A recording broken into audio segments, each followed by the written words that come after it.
online callers game.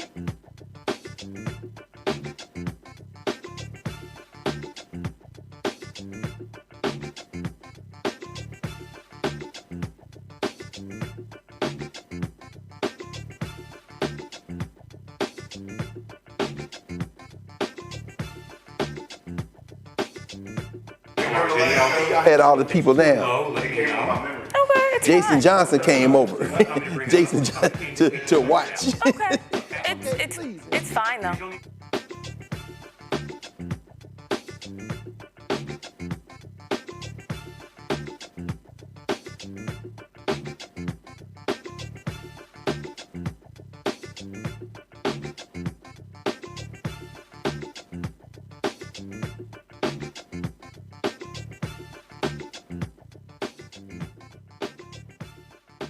Hello, I'm Isaac Hayes III, founder and CEO of Fanbase, and I'm here with a very important message.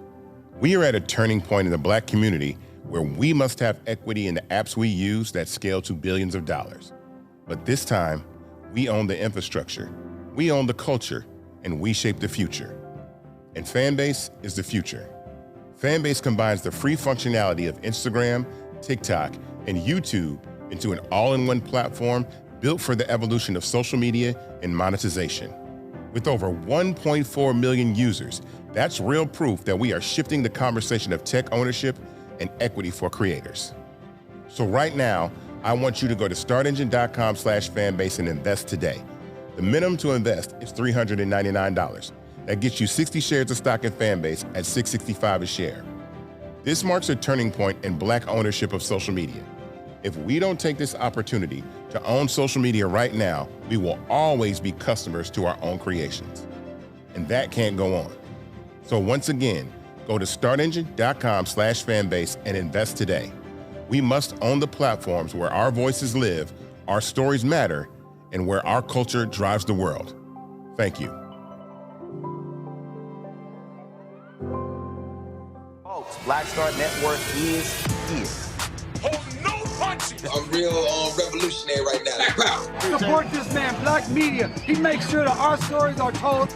Thank you for being the voice of Black America, Roland. Stay Black. I love y'all. All momentum we have now, we have to keep this going. The video looks phenomenal. See, this difference between Black Star Network and Black-owned media and something like CNN. You can't be Black-owned media and be scared. It's time to be smart. Bring your eyeballs home. You dig?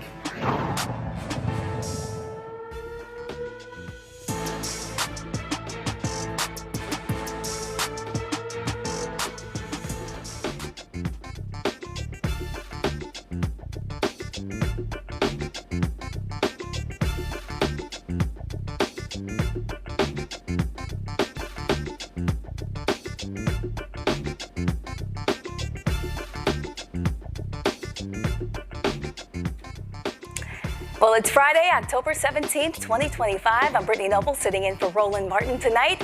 Here's what's coming up on Roland Martin Unfiltered, streaming live on the Black Star Network. The Shutdown Showdown continues as the Senate fails for the 11th time to pass the bill to reopen the government, leaving thousands in financial limbo. A new study reveals 15,000 documented attempts to erase, distort, or suppress Black progress in America. The founder of the Onyx Impact will explain their findings. Plus, Mississippi's Department of Environmental Quality's Permit Board reversed its decision and unanimously approved a UK-based company to increase pollution from its wood pellet plant. We'll speak with a community organizer who promises to fight to keep Gloster's air clean. And Wake Forest University names a residence hall in honor of two Black distinguished alums with deep ties to the University and Winston-Salem. And we'll have highlights from the Chris Tucker Foundation Celebrity Golf Tournament. It's time to bring the funk on Roland Martin Unfiltered, streaming live on the Black Star Network. Let's go.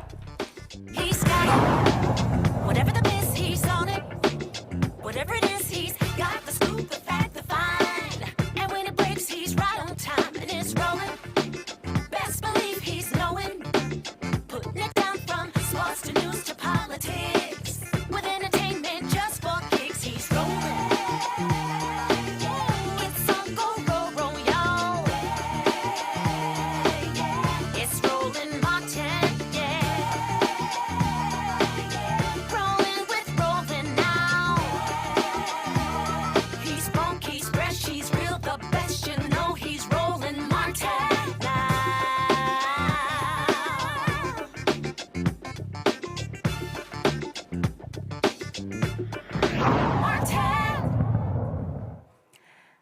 Well, it's day 17 of the government shutdown and still no deal in sight. This is now the third longest shutdown in modern U.S. history.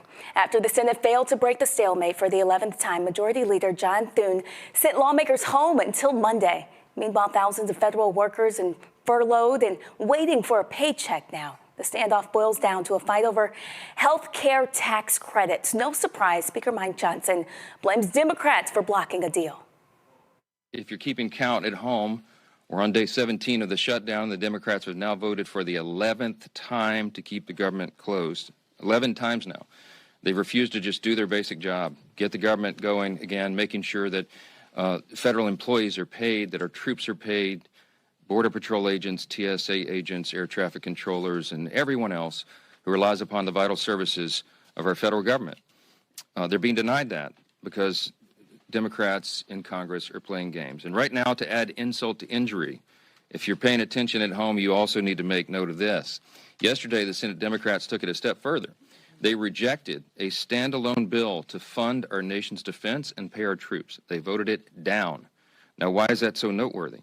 Well, the bill was passed out of committee in the Senate with broad bipartisan support. And yet, the Democrats still engaged in a stunt on the floor, and they rejected it. So now they are on record specifically and exclusively to block the paychecks of the troops, to block the funding of our national defense in a very dangerous moment in world history. It is absurd to us. Leader Thune said this on the floor, on the Senate floor after that vote. He said, quote, "That one vote demonstrates just how fundamentally disinterested Democrats are in supporting our troops and providing for our common defense." Yes, that is exactly what we saw. And I suspect if they were here today and it was on the floor, they'd do it once again. Now, the House is still not even scheduled to come back yet. House Minority Leader Hakeem Jeffries counters, saying most Democrats won't accept a deal that doesn't include meaningful health care provisions, but they remain open to negotiation. We look forward to sitting down with anyone, anytime, any place, either here at the Capitol or back at the White House, to reopen the government, to enact a spending agreement that actually makes life better for the American people, while also addressing decisively the Republican health care crisis that continues to hurt everyday Americans all across the country. Every day that goes by, there are people throughout America receiving notices that their health care premiums, copays, and deductibles are about to skyrocket. In the district in upstate New York, the North Country, currently represented by Elise Stefanik, there are couples who currently pay about $2,000 per year for their health insurance premiums because they benefit from Affordable Care Act tax credits. When those credits go away, that same couple will now pay more than $20,000 a year. They cannot afford that. These are working class Americans living paycheck to paycheck, struggling to get by, can barely survive, yet alone thrive. In this country, and this is the wealthiest country in the history of the world. So House and Senate Democrats are going to continue to hold firm as it relates to a basic common sense position that when we enact spending bills, we should be helping the American people, not hurting them. And so we will not support a partisan Republican spending bill that continues to gut the health care of the American people. But we will continue to extend that offer to our Republican colleagues and to President Trump and members of his administration. Let's sit down in good faith to reopen the government, to stand by our hardworking federal employees, to enact a spending bill that actually improves the quality of life of the American people, and to address the health care crisis that Republicans have created, devastating people all across the country, including in rural America, in black and brown communities all throughout America, in urban America, in the heartland of America, and in small town America. Well, the impact is spreading far beyond D.C. Now protesters are gearing up for this weekend's second round of No Kings rallies across the country, blasting Donald Trump's shutdown and his recent immigration arrest. More than 2,500 anti-Trump protests are planned for tomorrow. That's about 450 more than were planned in June, all across the United States of America. I want to introduce our panel for tonight. We have Matt Manning, civil rights attorney from Corpus Christi, Texas. Look, Matt, I know that you had a lot to say to Roland about last week's football game. I'm so sorry. You'll have to wait a little time before you guys can have that conversation, but congrats on the win. All right. We also have Dr. Greg Carr from Howard University's Department of Afro-American Studies. He's here in studio. And Michael Imhotep, the host of the African History Network show, joining us from Detroit, Michigan. Matt, let's start with you. Can you break down really what's going on here legally? When Congress doesn't pass a budget, what does that actually mean for the rest of us?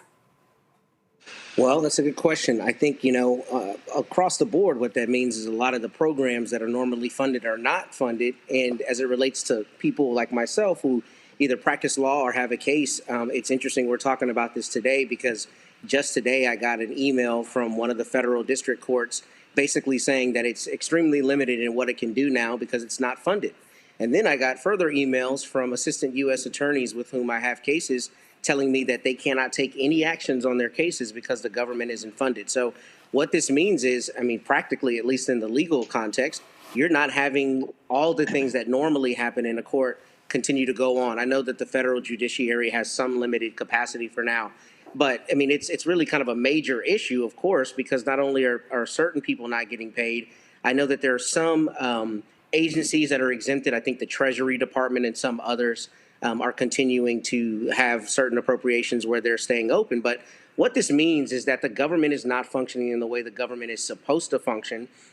And what this 11th vote failing means is that the partisanship in Congress is at the point that they can't even get anything done. And we talked about that the last week. It's really just we as citizens should be infuriated that people in D.C. whom we send there to do their jobs cannot do the basic job of keeping the government open. And I think what this means beyond all of that is things like food banks are not getting the monies that they need. Other support programs are not being funded in the way that is necessary for citizens to get their services. And Michael, how does this shutdown fit into the bigger history of how our government has treated Black workers and Black families? Well, as I reminded people last Friday, the last government shutdown happened under Donald Trump, and it was December 2018 to January 2019, and it lasted 35 days. And that government shutdown was devastating for African Americans that work for the federal government, with basically 19% of the 2.3 million, or maybe 2.2 million now, federal employees. So when you have people who are furloughed, and we know early in the this current shutdown, at least 750,000 government employees were furloughed, which means that they cannot work and they don't get paid. Then we have people from TSA and other entities that have to still show up to work and are not getting paid. So this will have a huge impact, a negative impact on African American households. That's on top of the DOGE cuts coming from Elon Musk, that Donald Trump unleashed on people, because those DOGE cuts, you all know, had a devastating impact on African Americans in Washington, D.C. and the Washington, D.C. area. We saw a number of houses be put on the market, things of this nature. And it's important for people to really understand that 85% of government employees live outside of the Washington, D.C. area. They live all across the country. So, yes, this is having a devastating impact on the African American community. But if the American Care Act subsidies end, as they're supposed to at the end of this year, and they don't, and Democrats, Republicans don't fix that, that's going to have a devastating impact. And we know it's estimated that 11.8 million people are going to lose, at least 11.8 million are going to lose health care. So We're looking at short-term pain to try to stave off this long-term healthcare cliff that also affects affordability. And Dr. Carr, let's bring you in. How does this government shutdown make us look to the world globally? Well, the United States has lost the world PR battle. All you got to do is read any of the foreign papers and see the workarounds that are being put in place. Brazil reaching out to Nigeria for new billion-dollar deals, China in everybody's embassy proposing deals. You see that. I think this story in particular hinges around a purebred liar named Mike Johnson, a MAGA Muppet, in fact, who was taking his orders from the President of the United States. It's not about paying or not paying the troops. This is about the expansion of presidential authority. Donald Trump, who doesn't remember much at these days, but when you hear him talk about constitutional law, he keeps repeating what's been put into his ear by a little nasty piece of work at the Office of Management and Budget named Russell Vogt. Article 2, Article 2, Article 2. They have this expanded theory of the presidency, the executive branch. And under that, that's what they're proposing to pay these troops with. The memorandum that Trump put out day before yesterday, this memorandum is written by Russell Vogt. It's to Pete Hegseth at the Pentagon. And it's from the director of the Office of Management and Budget. Trump's not running the government. He's just repeating what they're telling him to do. So when the Democrats voted against it, it's because they're not voting against paying the troops. What they're voting against is you can't expand presidential authority. The Constitution gives the power to purse exclusively to Congress. So this is what this is really about. And so when the MAGA Muppet gets up in line, by the way, Mr. Congressman, it'd be a very nice day. Isn't it a nice day to swear in Gravalva? Release the Epstein files. You don't want to swear her in. She's an elected congressman. All this is really about something else. And he's trying to make it look like it's the Democrats versus now the troops. And that's just a bold-faced lie. Do you think it's possible that lawmakers should or could face any type of penalties for what's happening? Absolutely, because we live in an idiocracy. People will actually listen to that fool and think that's what's happening. And so they'll say, why are y'all against the troops? So they could absolutely face blowback. And that's why I hope that the Democrats in the Senate voted to advance this, because they're afraid of blowback and not because they don't understand that this is about something very different. It's about expanding this presidency beyond the scope that has ever been seen in this country. Matt, I want to ask you, how does this shutdown, how does it impact our courts, housing and other civil rights cases? Can you talk to us in detail about some of those cases? Yeah, and that's a great question. I actually don't know the answer. I mean, I think what's going to happen, like I was saying, is a couple hours before we came on the air, I got an email from the Northern District of Texas, and they indicated there that the court is going to continue to hear things. So I think especially with criminal matters, the court will still be open. But as it relates to what even lawyers for the United States are able to do, it's severely limited. Like I mentioned, I have a couple cases right now against the United States where the government is a defendant, and the attorneys reached out to me weeks ago and said, hey, we're not going to have money to do our jobs. We don't have support staff. If you file something, I can't respond to it. So I've got to ask that the court stays the case. And, you know, we already have a DOJ that is not enforcing civil rights laws. In fact, is trying to find a way to flip the script and enforce them for white people, right? But what this means is anybody who is required to have the government plead their case, maybe somebody, for instance, who is a victim in a criminal case and they have immigration matters incidental to their involvement as a witness in a criminal case. I mean, it may be that they're not having a visa processed, that they're not being protected the same way, any incidental hearings to their safety are not being held, or maybe being held in a longer time frame than they're supposed to. So I don't know the answer on the ground on what that's going to affect, but I will tell you my own practice, it's already been affected because my cases are on hold because the United States cannot pay the lawyers that represents it. And to everyone, what are you guys hearing from people about how they're getting by while still waiting for Congress to act? Who's that question for? Anyone. I mean, really, what does the shutdown mean for the single mom working for the federal government or the family waiting for benefits to come through? How are they getting by? Probably relying upon family. I have not seen, so I'm here in Detroit, okay, and I have a large social media platform, but I have it, but the overwhelming majority of the responses I've seen on social media is from African Americans is that they support the government shutdown. Now, as far as government employees, things like that, they're probably, relying upon family. tapping into what little savings they have. I haven't seen. I remember in the last government shutdown, people having to call off from work, like working for the TSA. They couldn't afford gas to go back and forth to work, things like that. So I think as this goes on, you'll hear more stories like that. People trying to pay for childcare, can't pay for childcare, et cetera. But I haven't had people, and I know government employees, I haven't had people tell me about it now. I know congressional staffers. It's hard for them, but it hasn't gotten to the point where it was during the 35-day government shutdown, from what I'm hearing. Yeah, I think that's true, but I also think that there are, we know this because we're in the area, there are two kind of broad categories for federal workers, that's really impacting us. You got those folk who are there for whom maybe this is a second job, they've been military, they retired, they came back, they're kind of in a position, some of them are talking about retirement, if they've been in federal government 20, 30 years. Then they're the group that just came in 5 years, maybe at max, they're looking for jobs. I think the biggest kind of retirement we saw this week is Admiral Halsey. He's over the Southern Command in the Caribbean Sea, and he's like, we don't know why, but I can imagine he's like, we're not just coming out here killing people in the Caribbean Sea claiming we claim terrorists. But this man did 37 years in the military, so him stepping out, it might even be a raise to people with his Social Security with his benefits and with his federal paycheck. So there's that group. I think they're fine. I think we're probably all more concerned about those younger folk, those transient folk, the people who operate around the periphery of the federal government, whether it's selling egg and cheeses or whatever they're selling at the delis or the little shops or the people who clean up in the buildings. And, what are they doing? And I think that's probably the two categories. Well, we have so much more to talk about here on Roland Martin Unfiltered. We want to know, did you get your copy of Roland's book, White Fear? How the Browning of America is making white folks lose their minds. It's available at bookstores nationwide. Get the audio version, read by Roland, on Audible.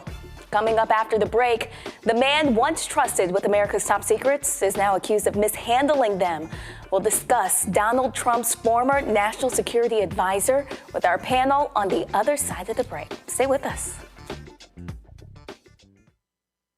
Said the quiet part out loud. Black votes are a threat, so they erased them. After the Supreme Court gutted the Voting Rights Act in 2013, Republican legislatures moved fast. New voter ID laws, polling place shutdowns, purges of black voters from the rolls. Trump's Justice Department didn't stop it, they joined in. In 2018, his DOJ backed Ohio's voter purge system, a scheme that disproportionately erased black voters. Their goal, erase black votes and political power. Yeah, that happened. These are the kinds of stories that we cover every day on Roland Martin Unfiltered. Subscribe on YouTube and download the Black Star Network app. Support fact-based independent journalism that centers African Americans and the issues that matter to our community.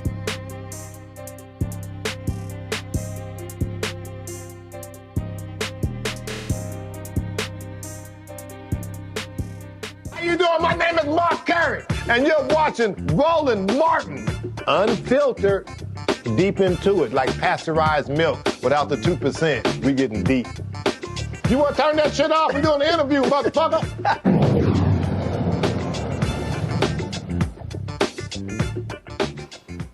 Welcome back. The twice impeached, criminally convicted felon-in-chief, Donald Trump's former national security advisor, John Bolton, pleaded not guilty today to 18 counts of mishandling classified information in a Maryland federal court. Prosecutors allege that Bolton emailed over 1,000 pages of sensitive material, including top secret national security details to family members, and kept classified documents at his home.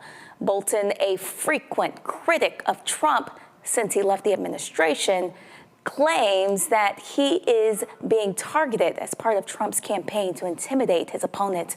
His attorney argues that the facts of the case were investigated years ago and that Bolton did not act unlawfully. If convicted, Bolton could face up to 10 years in prison for each charge, and this marks the latest indictment involving prominent adversaries of Trump. Let's bring our panel back into the conversation. I want to start with Matt. Can you help us understand what exactly are the legal consequences of these kind of charges? Yeah, well, I think you said it perfectly. I mean, obviously, he's looking at potential prison time. And I'll tell you that this is a really frightening charge, right, for a couple reasons. First, I haven't read every word of the indictment. I've read part of it. But my understanding is Mr. Bolton met with the FBI 8 times. I have never had a case where my client has met with law enforcement. I mean, I generally don't have them meet with law enforcement unless it makes sense to, right? But meeting with them 8 times is really a major issue to me, because it stands to reason then that the Federal Bureau of Investigation did not find any reason to charge John Bolton until now. I think basically what I'm getting at is it really calls into question the timing of this indictment. And I really am interested in seeing who individual 1 and individual 2, whom he allegedly sent this information, are, because I don't work in this space. I don't know the custom, but it wouldn't be surprising if this were somebody that either was a very high-level consultant, somebody with very high-level security clearances, because you would imagine somebody with this kind of security is not going to be sending this kind of information to your average person, presumably, right? So I'm wondering if part of the defense is that he's got a shield in whom he sent it to, or it wasn't actually sent to them because it was a contemporaneous distillation of what he was doing rather than the actual documents. I think once we see with greater specificity how exactly the government is saying he did this, that would be important. But the last thing is there's a difference between a transmission of information and retention of information. So my understanding is the retention in this situation is kind of what Mr. Trump was alleged to have done before with documents at Mar-a-Lago, keeping documents he wasn't supposed to keep, as opposed to disseminating documents. And I think the evidence is going to be very important to see what exactly Mr. Bolton was alleged to have done with respect to both buckets of claims. And Matt, if this were an everyday government worker accused of mishandling classified information, do you think the outcome would look different? That's an interesting question. So I think if it's a regular worker who hasn't met with the FBI 8 times, yeah, maybe they do charge this person. But does the general public ever find out about that indictment? No. Does the president and his MAGA Muppets, as the esteemed Dr. Carr said, go across the country and talk about how he's out to get his enemies without saying it brazenly? No, because this kind of thing probably has happened, and there have probably been a myriad of accusations against different people over the years for this exact crime.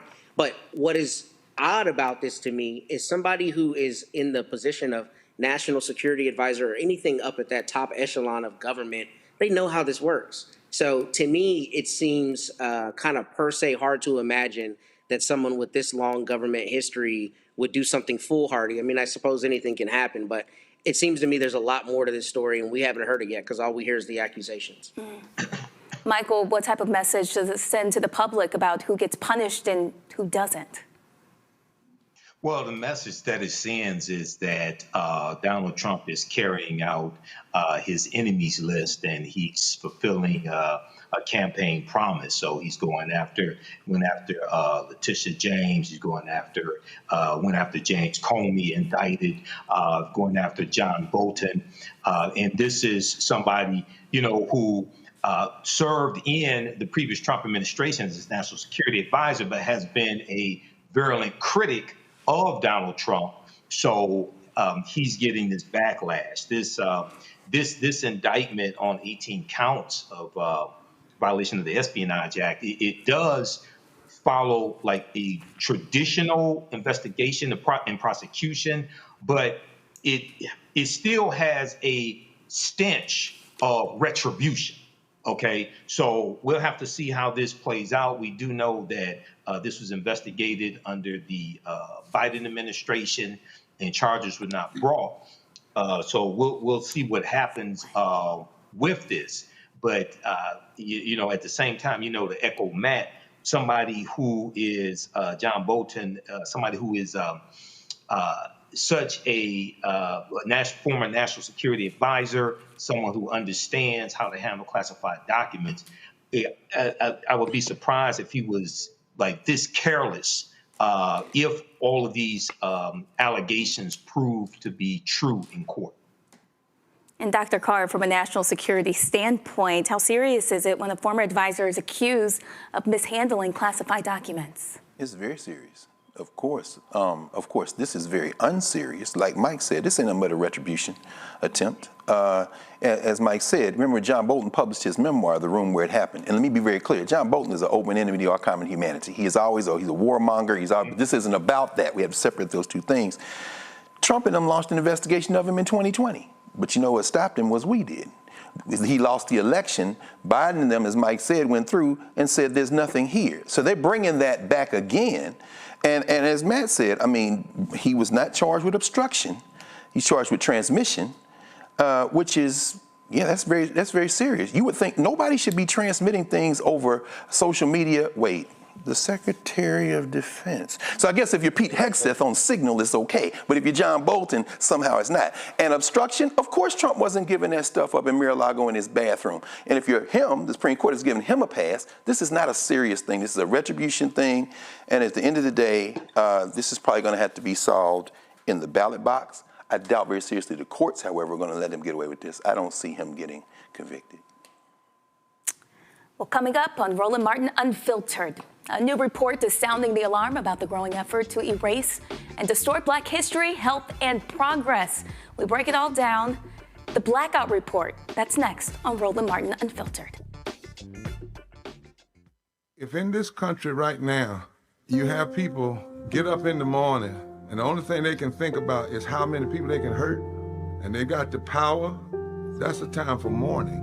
For better or worse, what makes America special, it's that legal system that's supposed to protect minorities from the tyranny of the majority. We are at a point of a moral emergency. We must raise a voice of outrage. We must raise a voice of compassion. And we must raise a voice of unity. We are not in a crisis of party versus party. We are in a crisis of civilization, a human rights crisis, and a crisis of democracy itself.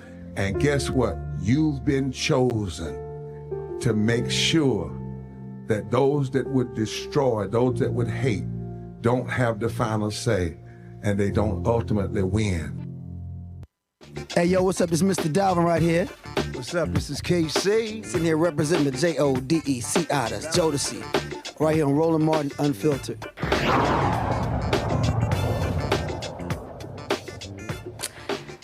Well, a new report from Onyx Impact is sounding the alarm, saying there's a nationwide effort to erase and twist Black history, health education, and even our economic progress. In just the first 8 months of 2025, investigators found over 15,000, almost 16,000 incidents from data disappearing and budgets getting slashed to pressure on people and institutions to just stay quiet. All while $3.4 billion in grants and research for Black communities, entrepreneurs, and even HBCUs have been slashed. Onyx Impact founder Iosa Osa joins us now to explain their findings. Now, 155,000 incidents within just 8 months. What kinds of actions are we talking about? Absolutely. Iosa Osa, as the founder of Onyx Impact, what we are, I think you laid that out so wonderfully. What's seen happen in this country this year is outrageous, right? And the Blackout Report by Onyx Impact is by far the most comprehensive analysis that has been done this year on what this attack has meant for Black communities. Our $3.4 billion is such a large number, but what that actually means, right? We're talking about $70 million in grants that are supposed to prevent Katrina-like flooding in Black communities, right? We're talking about $31 million in cuts that are supposed to address asthma rates and air pollution in communities where Black kids have higher rates of lung conditions because of the neighborhoods that they grow up in. We're talking about nearly $10 million cut in sickle cell grants for this country. My little brother suffers from sickle cell disease, right? And to the idea of saying, of using this smokescreen of the term DEI as a rationale to eliminate needed funding in rare diseases that disproportionately impact Black communities, right, is is unacceptable and needs to be called out. And that's why we released this report. So I'm reading here, it says that there's 3 disinformation tactics to erase, distort, and suppress. Can you go into detail about that? Yes, absolutely. We go through, so much of this strategy is again cloaked in disinformation. Their real strategy, again, this attack, using attacks on DEI as a smokescreen to erase Black power and control and gain illegitimate power and control, right, across the country. And so we wanted to give folks a framework for how to think about this. We see efforts to erase our history and our data, right? Everything from deleting things on websites to Black book bans to restricting what students can learn, restricting knowledge in America to distortion, hiding and deleting whole data sets of information of Black folks, right? And suppressing, make this mass chilling effect that we have seen revert around not just media, but education, with the level of capitulation that we have seen in just a few months from the institutions that are supposed to uphold and be the driving forces of American democracy have all, we've seen so many of them cripple and fall when it comes to protecting Black communities. And so by using this framework, we wanted to make it extremely clear that what these tactics are, how we should be talking about these tactics. Instead of debating a term, we need to call out the underlying strategy, because when they erase the data, they hide the proof, and then they can prevent the remedy. I want you to explain exactly the Onyx Impact and what it is that you guys do.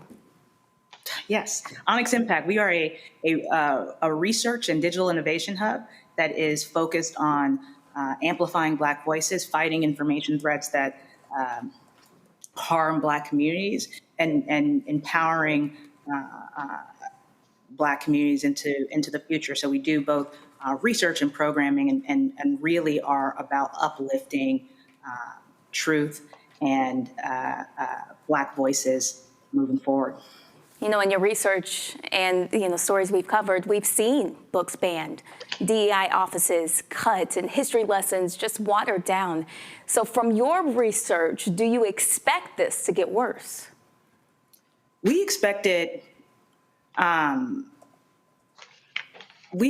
get worse because it is their stated strategy, right? This is, and we are one research team. Right. They are an entire federal government that is doing this every single day, and that the effects on the state and local level every single day are so profound. And so while so many folks are paying attention to a culture war nonsense, right?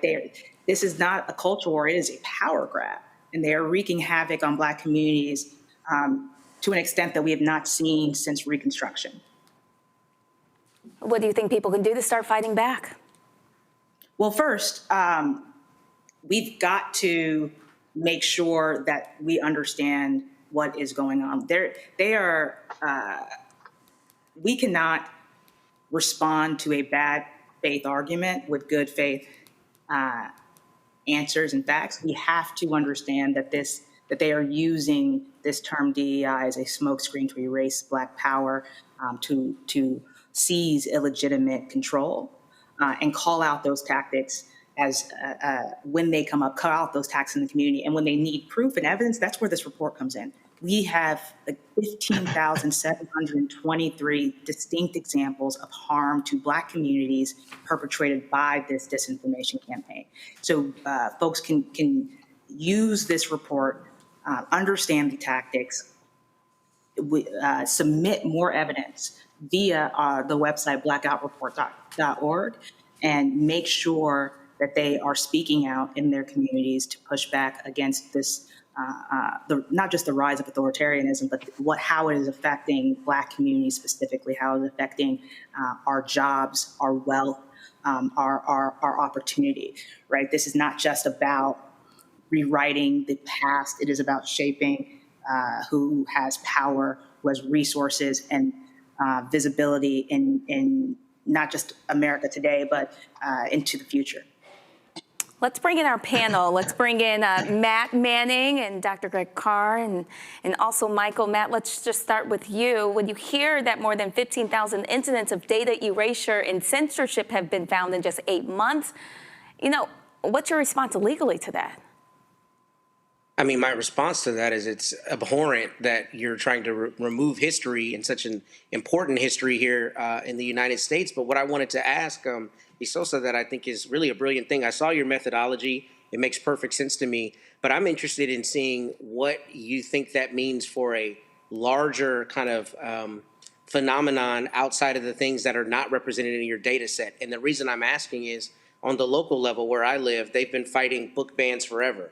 That might not be represented in every little city, every little county, but I'm seeing it, when I look in the newspaper that there's Mothers Against Liberty fighting book bans and trying to stack the deck with the board and that kind of thing. So I'm interested in your thoughts on how you can extrapolate from the data you got, what you think those phenomena are looking like on an even lower level, the local city, county levels. Yes, absolutely. I think, we included as much state and local data as we could, but knowing that so much is dependent on what is reported and right. whether or not people recognize and understand what these tactics are, right? Because they are not going in there and saying, "Hey, we would like to remove all the books by Black authors." Correct. But that is what is the result of these actions. And think about what the real fear has to be to decide that restricting knowledge about Black history is the best way to educate our children, right? What is that going to mean and look like? And so I think when we extrapolate this onto the state and local level, what we see is it actually being able to happen more quickly, right? And to your point, taking strategies we've seen happen for a very long time that just get hyper fueled by a broader federal administration, right? That is pushing, being such large proponents of these actions. If you'd indulge, can I ask one more question? Of course. Okay, sorry. Very quickly. So is your data something that can be searchable by state or by locality so that people can see precisely what kind of grants you found were applied for, other things in their specific area and try to push back? So some of the data is definitely searchable by state. You can, when you go to blackoutreport.org or you can go to our website onyximpact.org, it'll take you straight to the report. There are plenty of links to the actual data set where we break all of this down. And so the grant cuts and things, absolutely, you can see exactly where those are in the database. But broader general book bans, things that are not necessarily state specific, will not have a specific state next to it. But we're trying to provide as much data as possible, even though thank you. Apparently only one side is. Dr. Carr, what's your response to the report? Oh, thank you for that, Brittany, and it's good to see you again, Sister Sosa. Thank you for the work that you all are doing. Of the two areas, the data, of course, probably should be, as you walking, explaining this, probably the most concerning. We saw that they got rid of the sister, Carla Hayden, who headed the Library of Congress, replaced her with a hack, Todd Blanche. I think that's Trump's lawyer, the one that went down and met with Maxwell. But Library of Congress controls the Copyright Office. I've had a lot of colleagues being concerned about AI and them now having access to that and training AI on data that they can just maybe figure out how to get access to in the Library of Congress. In your report, and here's where my question comes, I thought it was very astute in the what's next section, raise public awareness, which of course you're doing right now, identify and report when you see these things, kind of following what Matt was raising in terms of if you see it, report. And y'all have got a nice mechanism for reporting there to Onyx. And those accountability standards, I thought was very important. Hold this mass news commercial media responsible. I want to ask you about how we can fight back by continuing to do what we've always done in terms of supporting our institutions, our HBCUs, our community, gathering our community stories, not so much protecting the data, but kind of doing what we did during segregation. You know, when you think about Black History Month, the black K-12 schools did it all the time. We saw Mackenzie Scott gave $63 million today to Morgan State and to the Black Preservation Trust to kind of support that. And the University of Virginia became the 5th school today to tell Trump, we're not signing a compact, my friend. How important is it for us to support those institutions that are doing this work despite this kind of attempt to colonize information, colonize memory, colonize data? I think that's such a powerful point and question, because that is the only way that we have seen any of this work, right? That is the only way that we have seen effective pushback in not just our own country's history of the liberal governments being brought to power, but in other countries as well. We have to. They are going to mercilessly attack our institutions, right? That is not only how they destroy our history, but they destroy our access to power. They will destroy our ability to what they believe is our ability to organize, right? But we have seen over and over and over again that Black folks can come together, can support our institutions, you know, by ourselves, right? We've been able to over and over and over again show the power, the strength, the resilience necessary to push back in a very successful manner. And so, regardless of how many books Black authors they ban, regardless of how many data sets they delete, like they erase, Black excellence is unerasable. That's right. Yes, ma'am. Well, Roland Martin Unfiltered will be right back here on the Black Star Network.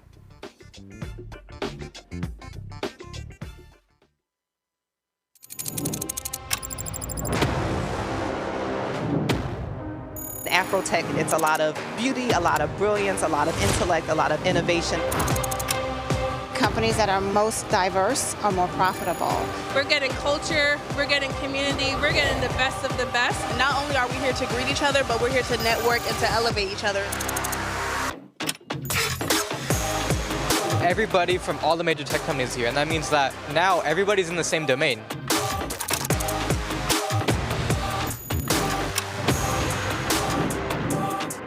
This is the premier event every year. This is really where we could take off. You can go fast by yourself, but we go farther together. This is where you're supposed to be.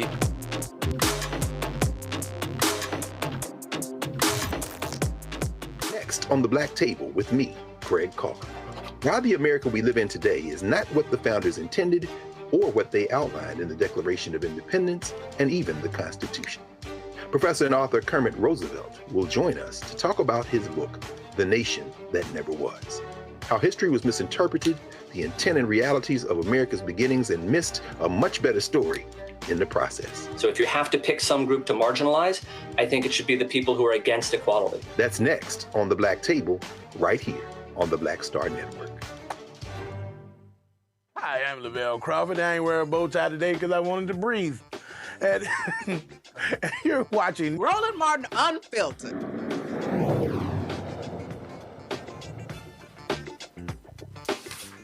Welcome back. I want to thank Ms. Osa for joining us and for explaining the research about blackout, the real-world cost of erasing, distorting, and suppressing Black progress.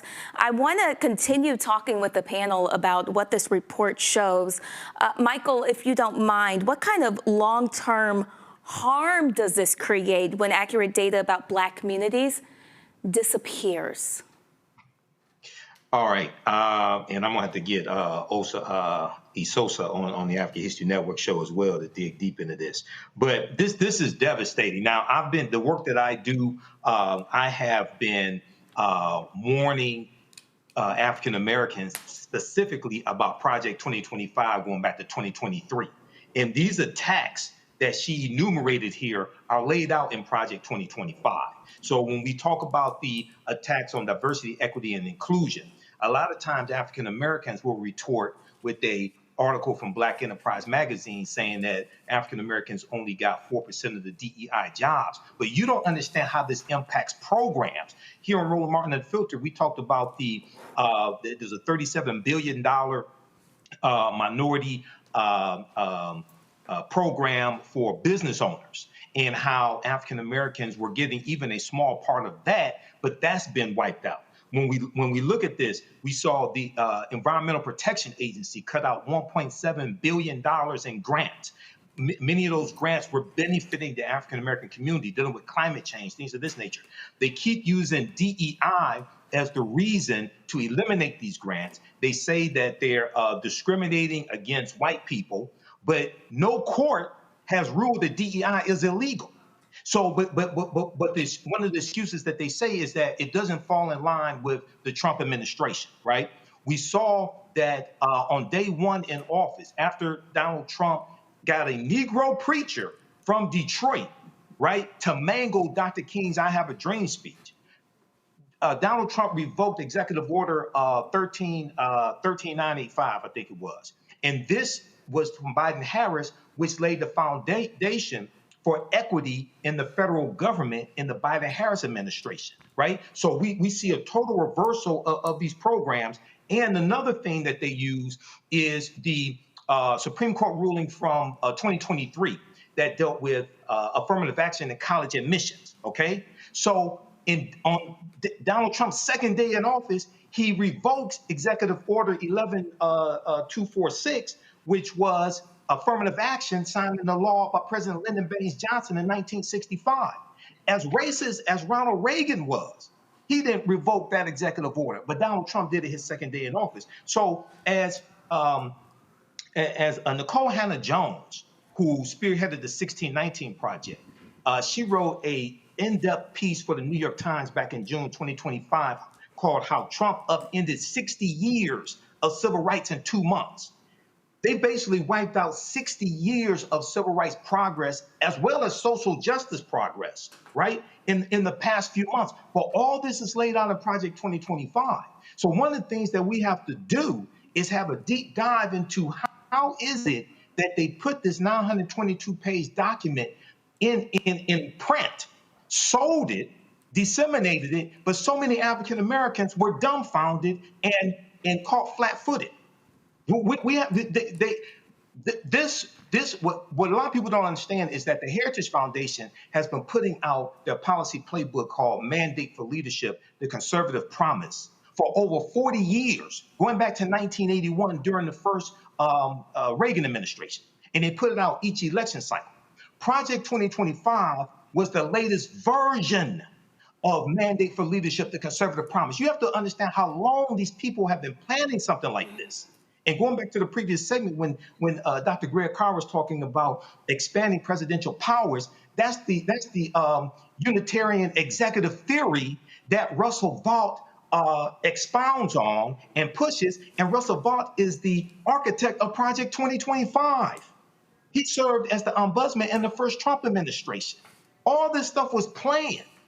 So when we have Black social media disinformation agents lying to our people, when we have all these Black people walking around with a smartphone but dumber than ever, we have to do a deep analysis on how the hell did they play in our face, lie to us, say Trump didn't know anything about it, and 48% of Project 2025 has been put in place in the past 9 months based upon the Project 2025 tracker. Dr. Carr? I mean, everything Mike said tracks. I mean, it's an interesting line in the Onyx report. And of course, as we know here, this is the second major report that Isosa and her team have put together. One was on disinformation, which we should have been paying a whole lot more attention to, given the fact that we ended up with this guy back in the White House. But they write in the report, this is not a culture war. It's a disinformation-fueled power grab. If allowed to continue unchecked, it threatens every American's access to the truth today and to equitable possibilities in the future. What they really are trying to do is displace the concept of truth and facts. And once you do that, all bets are off. I mean, this is the constant lies. I stopped 7 wars or 8 wars. You're doing bad. The tariffs are big money. This is our money we're talking about. So what it is a power grab to capture the state. They don't want to destroy the state. They want to run it. Take our tax monies away from us, give it to who they want, their billionaire friends mostly, and then when we want to do something for ourselves, remember the sisters in the Fearless Fund? The Fearless Fund was giving out money, they went to court, sued them, they settled before they could finish. This is where I would say we have to move in this way. As we were talking with her, we got to support our institutions. These companies aren't advertising with the Black Star Network. We support the Black Star Network. We continue to fight that truth. Larry Ellison and them trying to buy Warner, trying to buy CNN, and trying to buy HBO, making an overture with Alphabet and Google through buying social media. Guess what? TikTok. That's all right. We have institutions. We can fund our institutions. We got to fight them over this battle for truth, because if they get rid of the concept of truth, and that's what they're doing right now, remember, all bets are off for everybody in this country. Matt, do you have any advice for people and organizations who would like to take legal action? Yes, an interesting question. So let me first say that I'm so glad Doc mentioned about truth and the loss of truth, because that's been one of my big concerns with AI. And I think that AI and just our general loss of understanding and what is truthful and what is not is just going to be exacerbated as we go forward. So one of the things I would say outside of the legal realm is just be discerning, critically, think critically about what you're seeing and whether that information actually tracks, and vet it. And I guess to that second, your actual question, I don't know. I don't know first what the Supreme Court's going to do, because the Supreme Court is just rubber stamping everything we see come out of the White House these days, and that's extremely problematic, right? And I say, if you were to bring an equal protection claim or some claim predicated on the idea that people in certain communities that are non-white have the same access to government funds, like Dr. Carr said, that's our money, right? Our money that should be going to asthma programs or sickle cell programs, and especially sickle cell, because as the Onyx report indicated, 90% of the people affected by the loss of money are Black people. So that is functionally taking away money from Black people as a discrete group, right? And if you compared that to maybe Jewish people or people that carry other genes that are highly prevalent in their particular ethnic group, if those maladies, like the BRCA gene, for instance, are funded fully, then you might have a 14th Amendment claim where you say, as a Black person with sickle cell, I'm being divested of my opportunity to seek government funds that affect my, ability to be healthy. I think there's going to obviously be a lot of different permutations, but I can envision it that way, because what it comes down to is we should be able to be fully present and fully active in the society and take benefit of all the things that are supposed to be there for us to avail ourselves of. And if this government is actively, taking away money from Black people and programs that not only environmentally and incidentally affect Black people, but like sickle cell, affect us 90%, then that is proof positive that they're intending to give us a different ability to participate as citizens than other groups of people. And I think there may be a legal basis there, but that's all predicated on the federal appellate courts, the Supreme Court doing the right thing and finding that this is discriminatory. And I don't know that we can trust them these days to do that. Well, Matt and Michael, Dr. Carr, thank you so much for your conversation. Listen, we need your support to continue doing the work that we're doing here on Roland Martin Unfiltered, sharing news that impacts Black America. You can send in your donation via Cash App using the QR code that we have. We will get that on the screen. There it is right there. PayPal is R Martin Unfiltered. Venmo is R Martin Unfiltered. If you use Zelle, send Roland a gift to roland@rolandsmartin.com. Make checks and money orders payable to Roland Martin Unfiltered, P.O. Box 57196, Washington, D.C. 20037 0196. Hatred on the streets, a horrific scene, a white nationalist rally that descended into deadly violence. You will not White people are losing their damn minds. As an angry pro-Trump mob storms the U.S. Capitol, we've seen We're about to see the rise of what I call white minority resistance. We have seen white folks in this country who simply cannot tolerate black folks voting. I think what we're seeing is the inevitable result of violent denial. This is part of American history. Every time that people of color have made progress, whether real or symbolic, there has been what Carol Anderson at Emory University calls white rage as a backlash. This is the rise of the Proud Boys and the Boogaloo Boys. America, there's going to be more of this. Here's all the Proud Boys, Dave. This country is getting increasingly racist in its behaviors and its attitudes because of the fear of white people. The fear that they're taking our jobs, they're taking our resources, they're taking our women. This is white fear.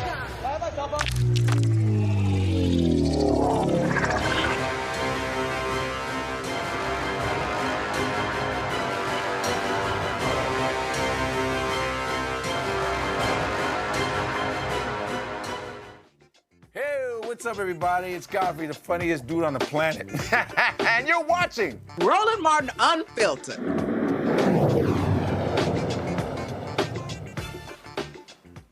Well, Mississippi officials decide a UK company can release more emissions into the air. Many people in the hospitality state are calling this another example of environmental injustice. Crystal Martin from the Greater Greener Gloster Project will join us today, and she's telling us more about what she has found out there. On Wednesday, the Mississippi Department of Environmental Quality reversed its earlier decision and approve UK-based Drax request to request an increase emissions at its wood pellet plant in Gloster, Mississippi. It's located about 112 miles west of Hattiesburg. Well, people there in Gloster have long voiced concerns that allowing the wood plant to increase emissions would lead to higher levels of toxic emissions and greater health risks. The company has a documented history of environmental violations, and just 6 months ago, the MDEQ permit board took the rare step of denying the company's request to expand pollution levels. After Wednesday's decision, a group of Gloster residents have filed a federal lawsuit against Drax Biomass and its subsidiaries. The lawsuit alleges that the company's Amite Bioenergy wood pellet facility has for nearly a decade unlawfully released massive amounts of toxic pollutants into its community, violating the Federal Clean Air Act and Mississippi law. Crystal Martin from the Greater Greener Gloster Project joins us right now here on Roland Martin Unfiltered. Crystal, we want to welcome you back to the show. For those who do not know, can you start by explaining what exactly Drax does and what this plant in Gloster produces? Yes, so Drax they manufacture what's called wood pellets. These wood pellets are being manufactured in the U.S. South. They're only manufactured in the U.S. South. The wood pellets are manufactured here, and then they are shipped back to the U.K., where they use them as what they call a renewable source of energy, right? They use them for electricity. It's the manufacturing process that's harmful to health. It's harmful to our environment. And tell us, what does it mean that Mississippi officials have now approved Drax's request to increase emissions? Wow, that's unheard of. 6 months ago, we were there with MDEQ. They made the decision to deny the permit, and we're trying to figure out what happened. Did something drastic happen 6 months down the road that made them reverse their decision? I've been sharing with my community, one of the things that I've seen is Drax has definitely done a PR marketing stunt, and they've been making sure that they announce how much money they invested into the state of Mississippi.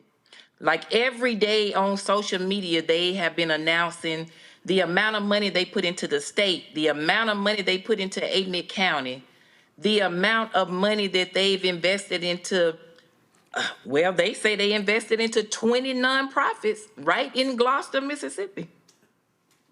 And so to me, it's been a way to say, like it's a tactic they've been using to say, we've already bought this decision. And tell us, do you know exactly what they're being allowed to release more of? So we have VOCs, particulate matter, PM 2.5. There's formaldehyde, acrolein, methanol, different hazardous air pollutants. And those hazardous air pollutants are causing harm to our health. A lot of breathing issues, upper respiratory issues. People in our community have died from lung cancer. People are living with type 3 lung disease, black lungs. So these hazardous pollutants are causing a lot of health concerns. Yes, ma'am. How did your organization, the Greater Greener Gloster Project, first get involved with this issue? We got involved years ago when we first saw that Drax was fined $2.5 million for emitting hazardous air pollution. As a result, there were a number of people in the community who were complaining about upper respiratory issues. We started with my mom being admitted to the hospital on multiple occasions for breathing issues.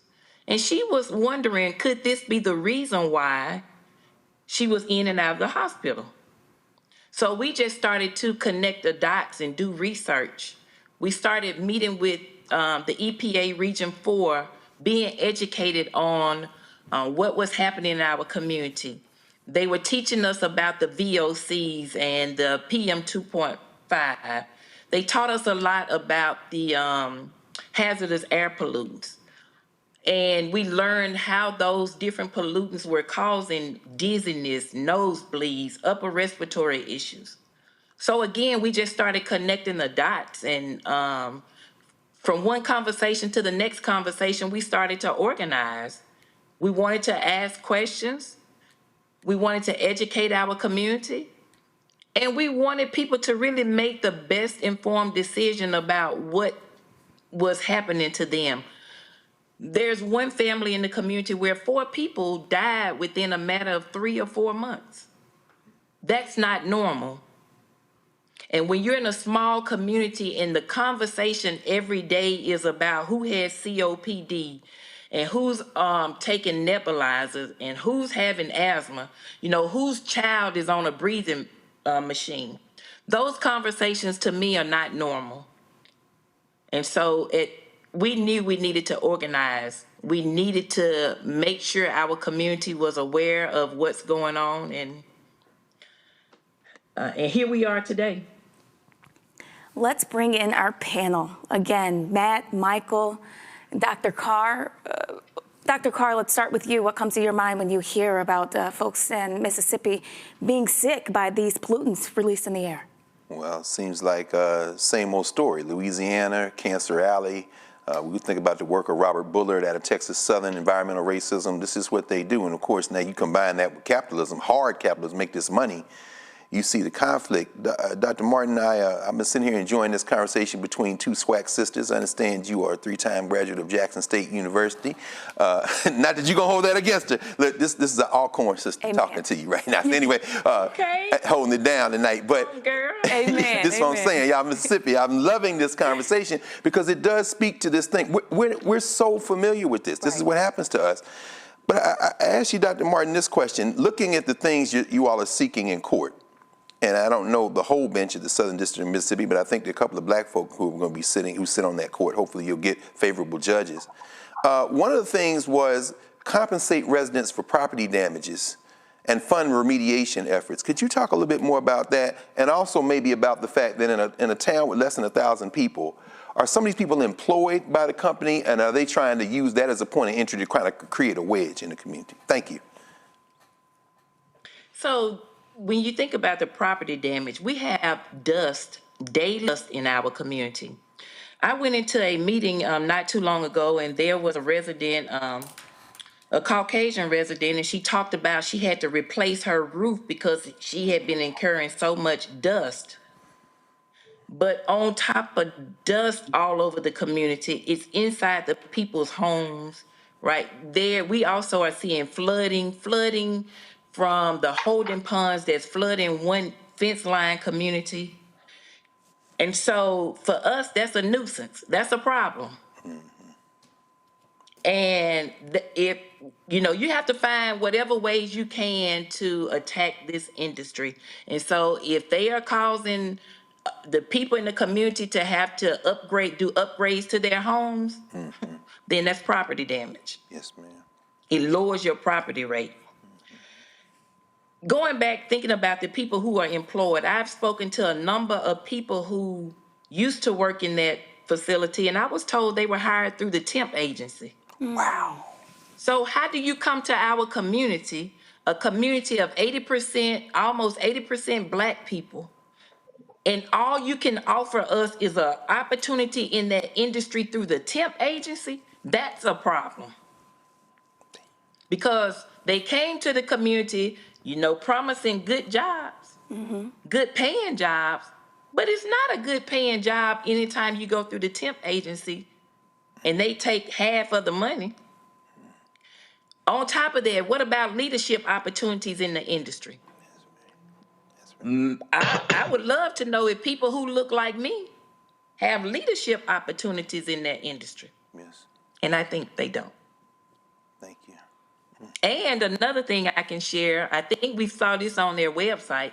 They employ about 60, maybe 70 employees, and about 10% come from Gloster. Wow. That's a problem.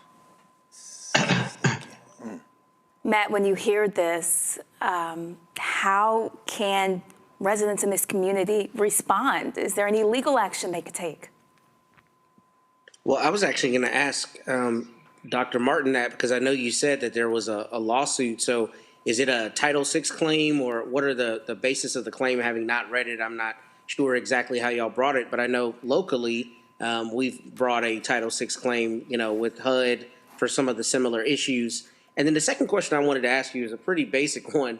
I saw their press release, and it indicated that MDEQ reversed course, and it lauded the local Gloster leaders and all of that. So put simply, did they buy out local people and give them money and say, get on board, and that's why MDEQ reversed course? Because I suspect that's what it was, but I'd love to learn more about that if you would. I'm pretty sure that's what happened. It seems like our local government sold us out. Because when we showed up to that hearing, there was so much division in that hearing. You can see on one side of the room, there were the residents from Gloster. On the other side of the room, I would assume those were the contractors. So one side of the room was majority Black. It was all Black, The other side of the room, there were all white men. There was the mayor sitting on the front row. And I think one day I looked up and saw the one of the town aldermen. And what was disheartening in all of that is when they made the announcement to reverse the decision, and it was no surprise to us. We kind of knew they were going to reverse that decision. But the mayor and, his cronies, they rejoiced. They rejoiced in that decision. The people who elected the mayor, maybe his first time in office, were there, in the overflow. They were in the room, they were in the overflow. People felt some kind of way. That was hurtful. It's okay to be, have a difference in opinion in the matter, but to rejoice and celebrate, and people are losing their lives. Young children are crying, having, waking up at night, can't breathe. And this is not a matter to celebrate. I spent nearly 30 years working in higher education. My grandchildren live in Hoover, Alabama. But my heart is compassionate for the people in Gloster. And so I left my career to help my community. I heard the Lord say you have to go back to the land where your ancestors are buried. And you have to help the people. And so I'm there to help the people. I'm not fighting the local government. I'm fighting this issue against this big industry that's from the UK, that's in my community. My mother is ill, right? My neighbors are ill. My family members are ill. People are sick and suffering. And too many people have the same issue. So we are here to fight the industry. We are not trying to fight the local government. Today, somebody shared a clip, and the mayor said that the people are overweight. They smoke tobacco, and that's why they're sick. But really, Michael, this connects to a larger environmental justice fight really all across the South. This is not just happening in this one part of Mississippi, correct? Right. Yeah. This happens in communities with high African American populations all across the country. Dr. Greg Carr a few minutes ago mentioned Cancer Alley down in Louisiana, because we've talked about that here on this show before. But the question that I had for Dr. Martin is the Dogwood Alliance reported, the organization, the Dogwood Alliance, reported that Drax has already paid about $3 million in state fines for emissions violations. So do you know anything about that? And if so, over what period of time were these violations that these fines that they paid? And if that's the case, then what justification is the state using to allow them to increase emissions when they've already been fines? They've shown a pattern of violating state standards when it comes to emissions. Okay, and then just a quick follow-up to that. Has anybody asked the mayor? You said the mayor, who's African American, was elated and jumping for joy when this was granted to them. Has anybody asked him, what are you so happy about?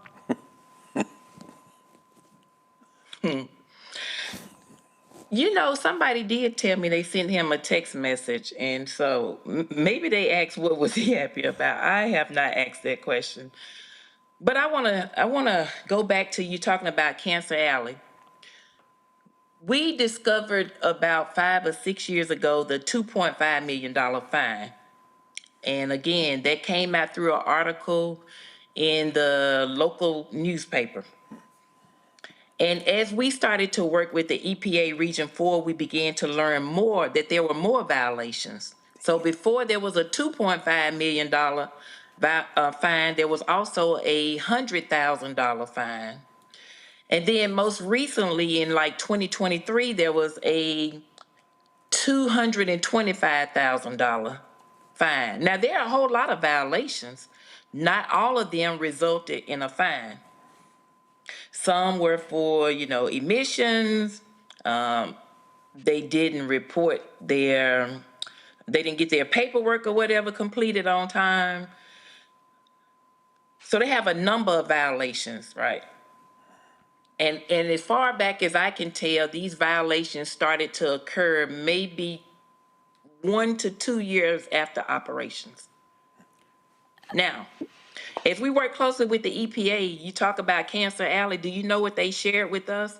When we logged into the EJ screening tool, we learned that Gloster is the new Cancer Alley. Jesus.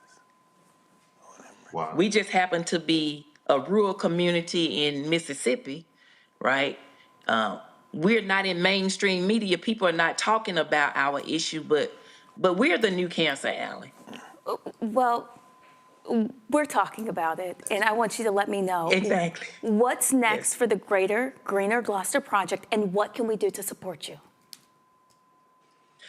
What's next is, we let Drax know we were not done fighting.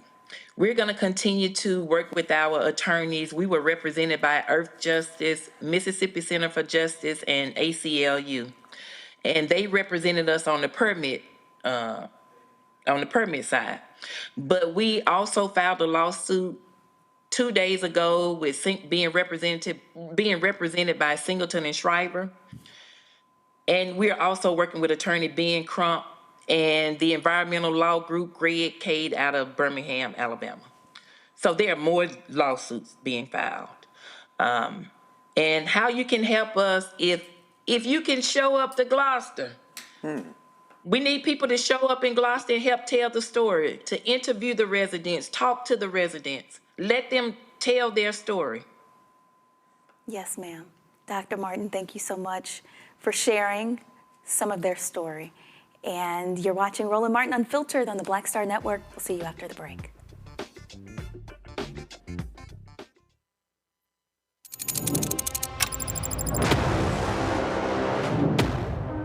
Afrotech, it's a lot of beauty, a lot of brilliance, a lot of intellect, a lot of innovation. Companies that are most diverse are more profitable. We're getting culture, we're getting community, we're getting the best of the best. And not only are we here to greet each other, but we're here to network and to elevate each other.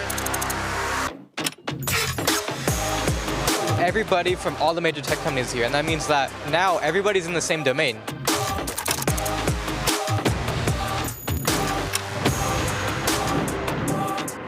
This is the premier event every year. This is really where we could take off. You can go fast by yourself, but we go farther together. This is where you're supposed to be.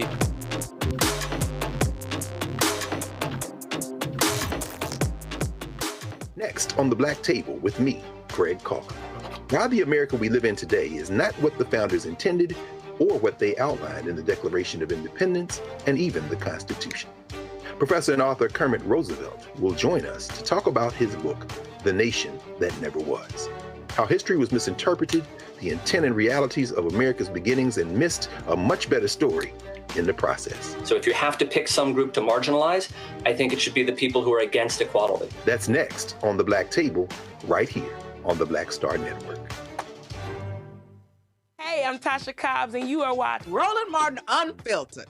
But I need a little filter. I need something. Blow me out. Make me look 35.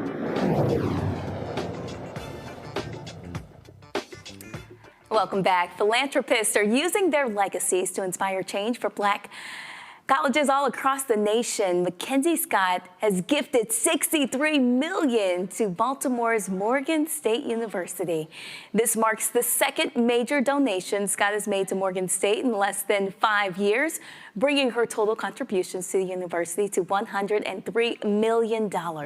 Morgan State says the $63 million gift will strengthen the university's endowment, expand support for student success, and advance initiatives that reinforce Morgan's role as an anchor institution in Baltimore.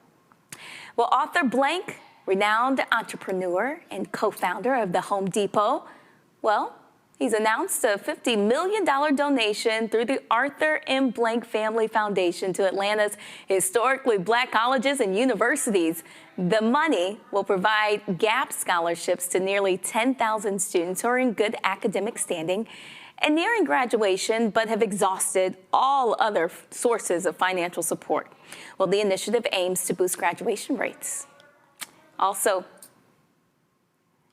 a West Virginia pastor associated with the MAGA movement is facing serious charges of sexual crimes against minors. Kevin Jones, 33-year-old pastor at Summit Church in Elkins, appeared in court on charges of soliciting minor and distributing materials depicting minors in sexually explicit activities. Well, investigators discovered that more than 1 million digital files on Jones's devices, including altered images of alleged victims, following his arrest on October 2nd. Well, a judge denied his attorney's motions to dismiss the case and to reduce his cash-only bond of $50,000.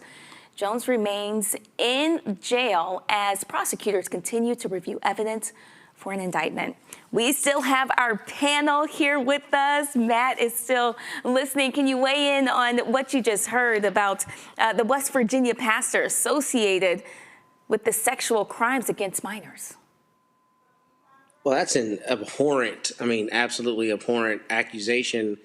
I am really surprised that his bond is only $50,000. That sounds very low. I'm not sure whether these are state charges or federal charges, but that seems to me to be uncommonly low, particularly with 1 million alleged images of such conduct. That's like an extraordinary amount, a lot more than I've heard in similar cases that I've dealt with as a prosecutor. So, it's very surprising to me that it's a $50,000 bond. But I think what's interesting about this situation that I understand is that this was a big supporter of Charlie Kirk, or a person who spoke pretty full-throatedly about Charlie Kirk and his legacy. And, this is unfortunately for people who are supporters of Mr. Kirk and that ilk, this is proof positive that obviously a lot of people in that group of people are not good people. And as they go around saying that the Democrats and the left and all these people are so, immoral and horrible, you got to sweep around your own front door, as they say. So this is a horrible situation. But if these accusations are true, I hope he's buried under the jail, because this is the kind of thing we as a society absolutely have to apply the harshest punishments to.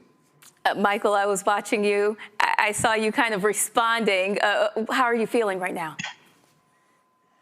Oh, well, with Matt saying he was he followed Charlie Kirk, that doesn't surprise me. Just seeing that this took place in West Virginia, Donald Trump won West Virginia overwhelmingly in 2024, as well as even 2020, if I remember correctly.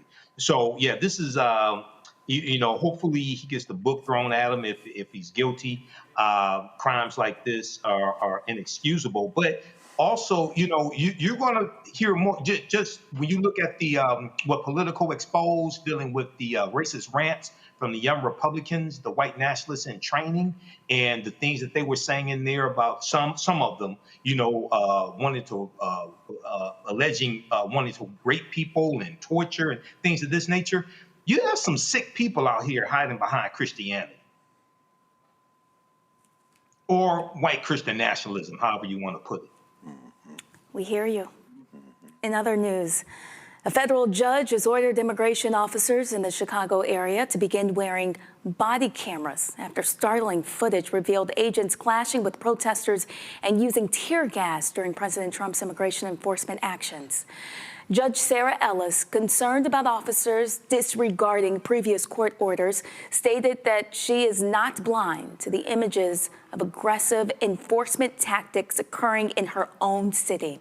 This ruling comes as activists intensify their efforts to monitor immigration and customs enforcement, with more than 1,000 immigrants arrested since September. Well, the judge's order also prohibits the use of tear gas and certain riot tactics against peaceful demonstrators and journalists amid ongoing tension surrounding immigration in Chicago. Matt, what is it that we can do about this?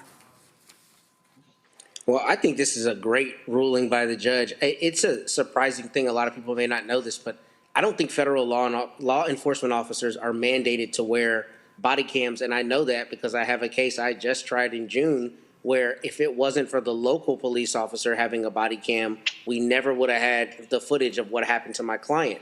So I'm glad that this court is requiring this, because in this day and age, it is so important for us to bear witness in every medium possible, particularly with video, right? We're seeing around the country what these ICE agents are doing, masked, how they're running up on people, how they're, violating their rights and throwing them to the ground and otherwise brutalizing them. There absolutely needs to be recordings of that, and I'm glad that this judge is requiring it. I am surprised that Congress hasn't passed anything before this, or, some other rule hasn't come about that's required this, because this, in my opinion, has been a long time coming. So I'm glad that she required this of the ICE agents there in the Chicagoland area. Dr. Carr, what are your thoughts? How do we continue moving forward? Well, that's a good question. They've been ignoring Judge Ellis's orders before. That's one of the reasons she came down again today. And to the less than men, particularly the American Negro that jumped out the car and put the full weight of his old knee in the back of that sister that we just saw. Winter is coming, my friend. It could be legal, it could be moral, but one way you're going to pay the bill for this, and you don't have immunity. Donald Trump may, thanks to John Roberts, but you don't. I think we have to move forward by doing exactly what we just saw. Police camera footage, sometimes they release it, sometimes they don't. Citizen camera footage, however, is why we're having this conversation. And we're able to talk about this in part because some brave soul pushed record on his or her cell phone and we saw the footage for ourselves. Chicago, these punks, these less than men and women who have been signing up to do this, we see them smashing cars in the streets. We see them running into cars and jumping out. But guess what? We see them. So police body camera, I agree with Matt. Do it. Got to do it. But let's not rely on that. When you see something going down, you whip out your camera. Because all of this is evidence for when the administrations change, when the government changes, and when you boys and girls going to get brought up on charges. And we're going to have this evidence because we took it, not the police. And Michael, what are your thoughts surrounding this? How does history impact our decisions now, and how do we use that to make decisions in the future? Well, I think this is a good ruling. Yes, they need to wear body cameras and have them actually recording. Yes, we need to keep recording as well. But also, you know, as I've talked about here on the show, and we have the No Kings rally coming up this weekend. This has to be backed up by targeted, sustained economic withdrawal strategies as well. You know, Dr. King taught us that we have to always anchor our external direct action with the power of economic withdrawal. So there has to be a concerted effort to target those corporations that help finance Republicans and put them in power, help finance Donald Trump. Two of them are Core Civic and Geo Group, two of the largest owner-operators of privatized prisons in the country that donated to Trump's campaign back in 2016. They donated to him as well as 2024, and they have lucrative contracts to house the migrants who are being arrested by ICE right now. Okay, so the same privatized prison companies that African Americans protested against are some of the same ones that have contracts to house these migrants today. So we have to understand that this all comes together, the mass protests, but also the targeted, sustained economic withdrawal strategies as well. Michael, thank you. Matt and Dr. Carr, we appreciate your thoughts. And Roland Martin Unfiltered will be right back here on the Black Star Network. Said the quiet part out loud. Black votes are a threat, so they erased them. After the Supreme Court gutted the Voting Rights Act in 2013, Republican legislatures moved fast. New voter ID laws, polling place shutdowns, purges of black voters from the rolls. Trump's Justice Department didn't stop it, they joined in. In 2018, his DOJ backed Ohio's voter purge system, a scheme that disproportionately erased black voters. Their goal, erase black votes and political power. Yeah, that happened. These are the kinds of stories that we cover every day on Roland Martin Unfiltered. Subscribe on YouTube and download the Black Star Network app. Support fact-based independent journalism that centers African Americans and the issues that matter to our community.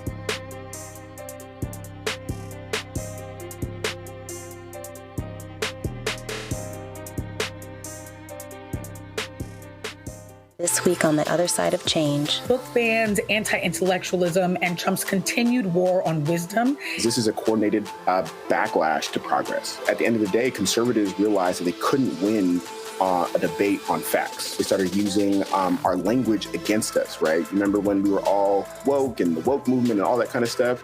Now everything is anti-woke, right? When we were talking about including diversity, equity, inclusion in higher education, now it's anti-DEI. All this are efforts to suppress the truth because truth empowers people. You're watching The Other Side of Change, only on the Black Star Network. Hey, this is Motown recording artist Kim. You are watching Roland Martin Unfiltered. That boy, he always unfiltered though. I ain't never known him to be filtered. Is there another way to experience Roland Martin than to be unfiltered? Of course he's unfiltered. Would you expect anything less? Watch what happens next.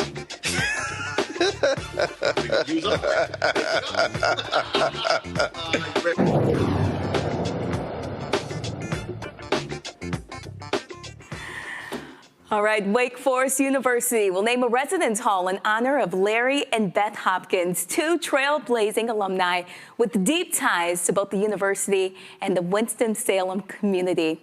Beth Hopkins has built a decades-long career in law, education, and community outreach. She also made history as one of the first two Black female residential students at Wake Forest.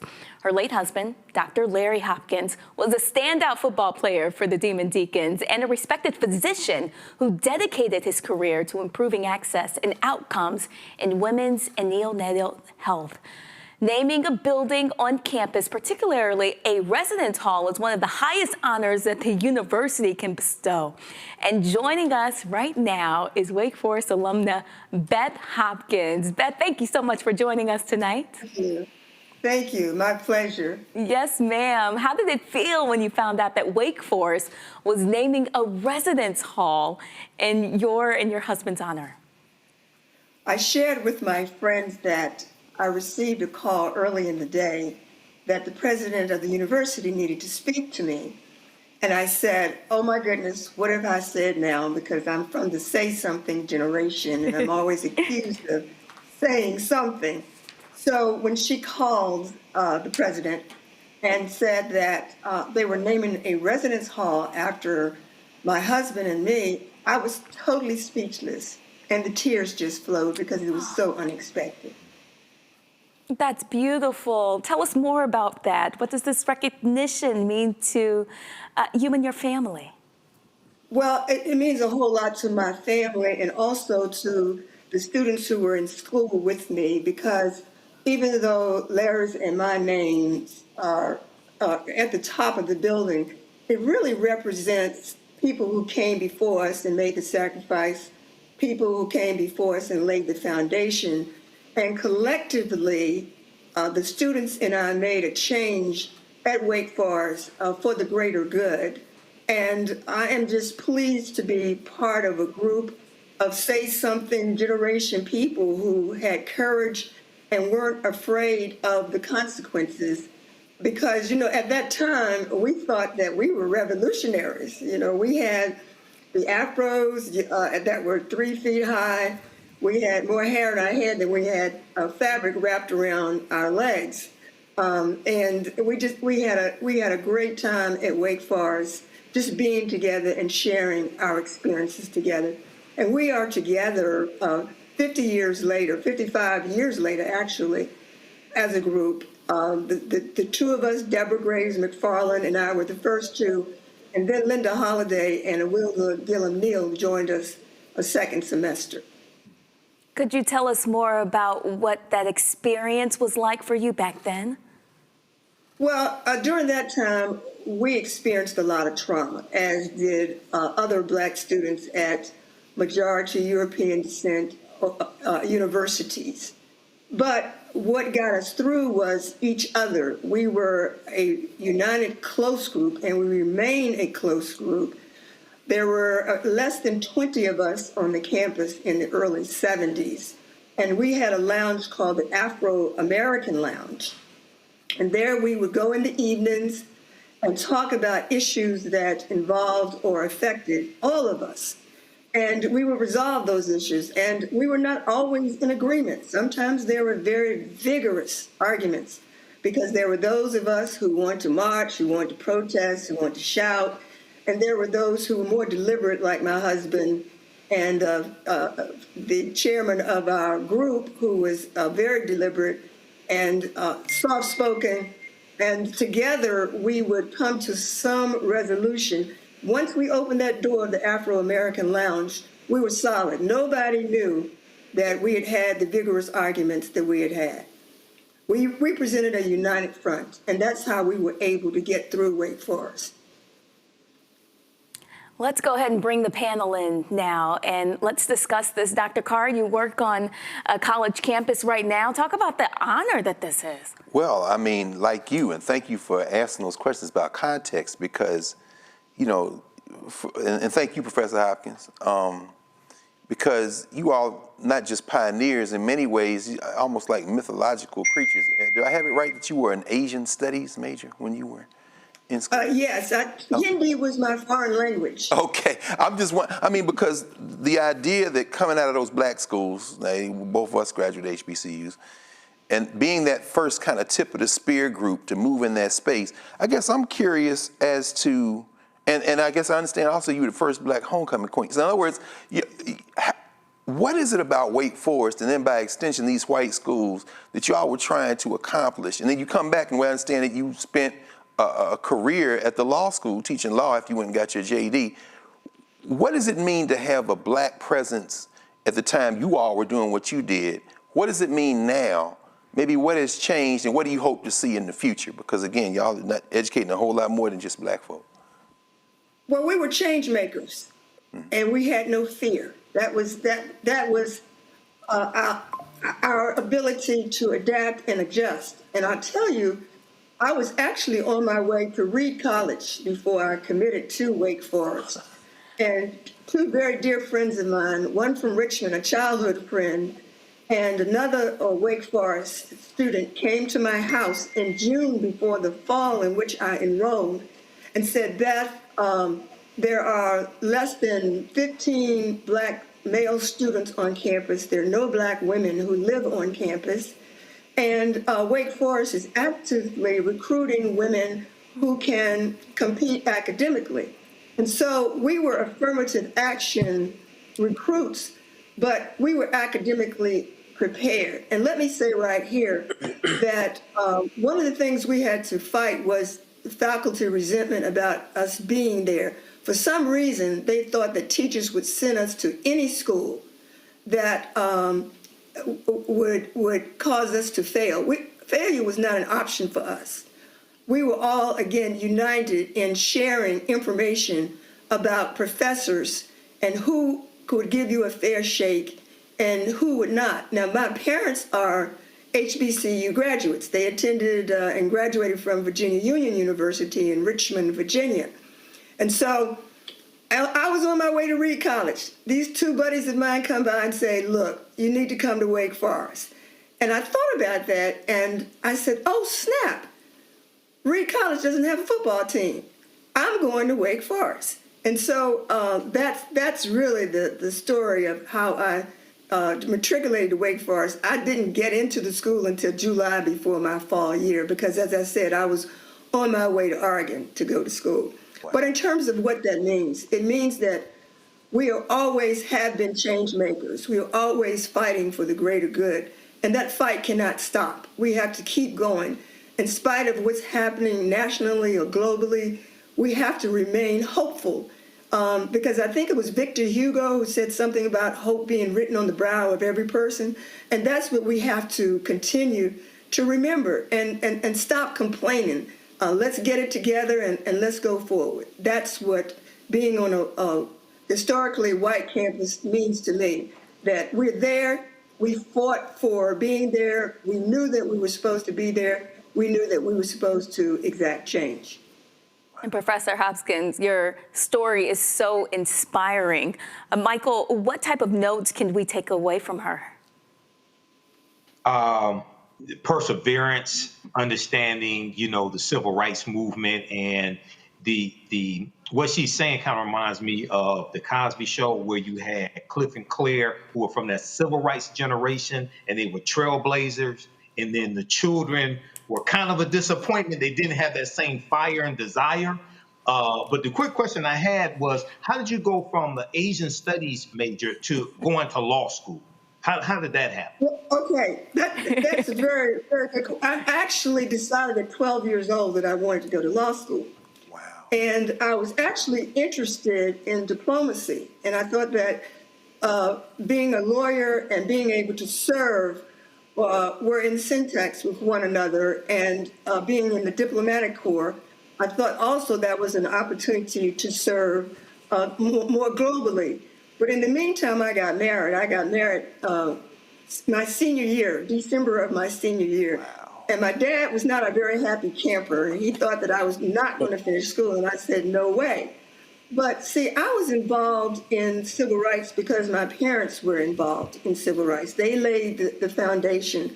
They were the role models for us. So at 12 years old, I was marching on the Holiday Inns, the Dairy Queens, the libraries. We couldn't even go to a library in Petersburg, Virginia.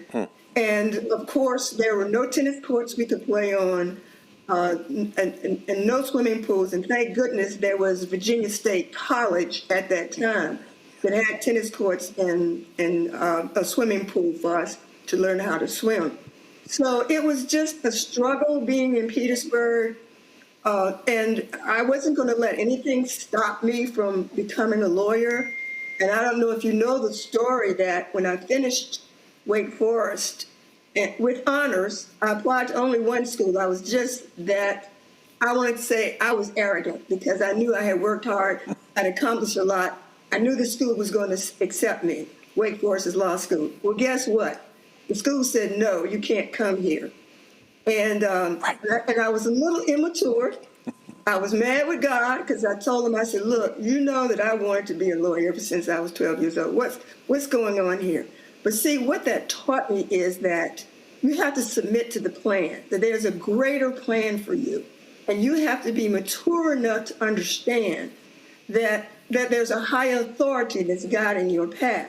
So the very next year, I applied to William & Mary, went back to my home state, and took the bar exam February of my third year, because at that time, Virginia allowed you to do that, passed the bar, and in May, I had a job with a civil rights law firm in Richmond. And I had the beautiful opportunity to work with Oliver Hill, who was a civil rights icon, and one of the lawyers on Brown versus Board of Education.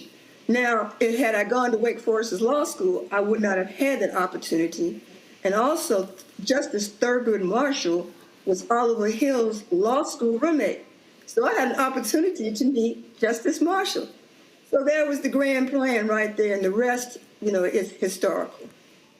Brittany, do you mind? I just got to ask. When you worked with Oliver Hill, so that means that you knew Spotswood Robinson. These are the legends. These are the legends. So the only question I just want to ask you a quick question, Prof. I know you wrote that chapter in the history of Wake Forest, and that's an important chapter. But we got to know, when is the memoir coming out? Because, see, this is a story we need. You worked with Oliver Hill. Come on. We need that, Yes. Yes. I mean, you can't even imagine what it's like working with an icon. No question. He was so brilliant. He was so invested in the community, and he loved the law. And the stories he used to tell, especially the Farmville one, because the Prince Edward County case is the case that he connected to Brown versus Board of Education. Yes, ma'am. And he told the story about how he was near the county working on retirement cases for Black teachers, because at that time, Black teachers' retirement incomes were not the same as people of European descent. And so he got this call from, as you know, Barbara Johns, the teenager who led the student strike against the Moton High Farmville School. Yes, ma'am. And she said, Mr. Hill, you got to come and see what we have to put up with every day. And Mr. Hill said, no, I really can't. I'm tied up with all these cases with the Black retirement teachers. I just don't have the time. She begged him. He went to Farmville, and he said that his heart was broken when he saw the condition of the schools. They had buckets to catch the water.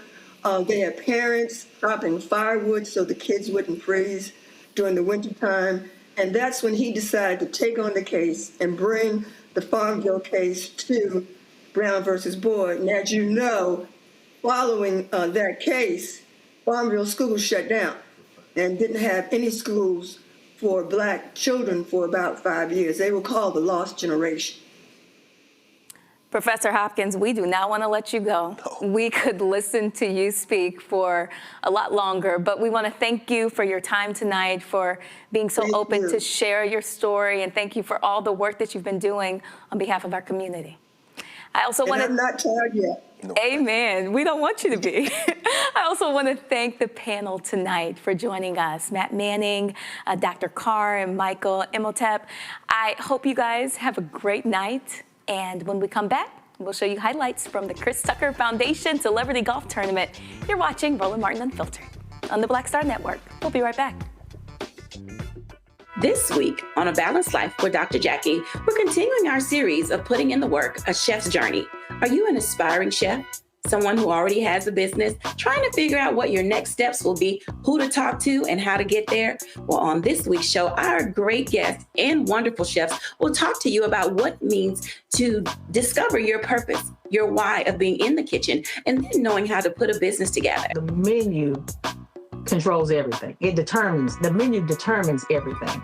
But the business plan is where you have to go back to. When you get into the business, at the end of the day, social media and TV, all of that stuff is cool, but you still have to run a business. You still have to be in relationship with people. That's all next on A Balanced Life with Dr. Jackie here on Black Star Network.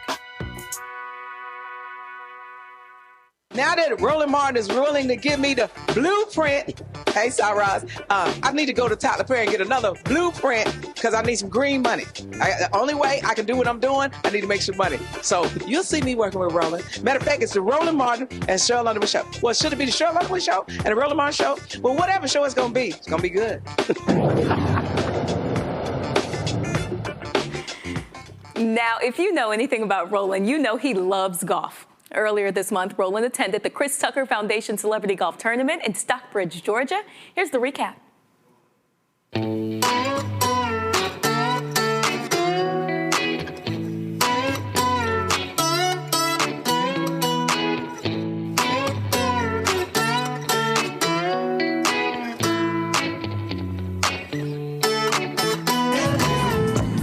All right, y'all, so we out here at the Chris Tucker Celebrity Golf Classic.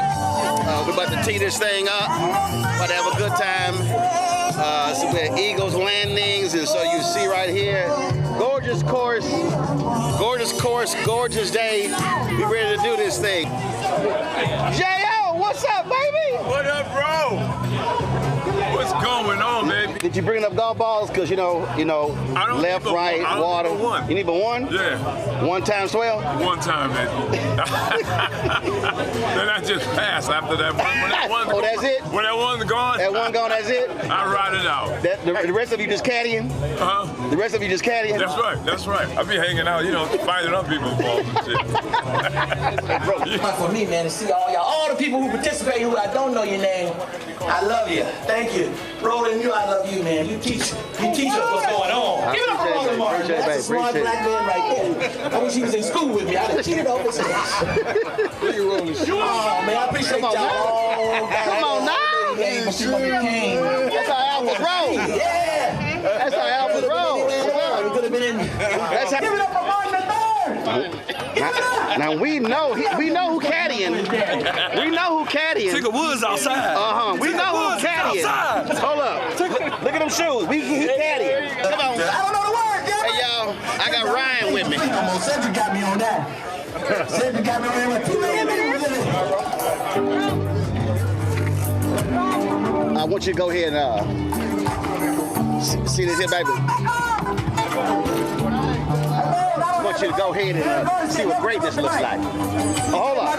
Now, hold on. Now, see, you got black and gold on, right colors. See, you got, hold on. All right. See, we got that too.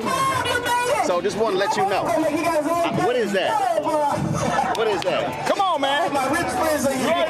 You need to get your tattoo money back. You need to get your money back. Hey, shout out to the news. Shout out to Roland Martin, one of my dear friends, regardless of whatever choice he made, but you still my guy. But remember, in the presence of Alpha, always kiss the ring. Man, go on with it. Kiss the ring right there. Hold up, actually, I wore 2 for you today. I ain't wearing neither one of mine. I got 2. They're a little small. Hall of Fame, baby. Hall of Fame. I know, I'm in 4 of them. Well, I'm in. I'm an Alpha. Well, I'm a Kappa. So, I know. Don't be trying to make this no content. And remember, without Alpha, y'all Kappa Psi.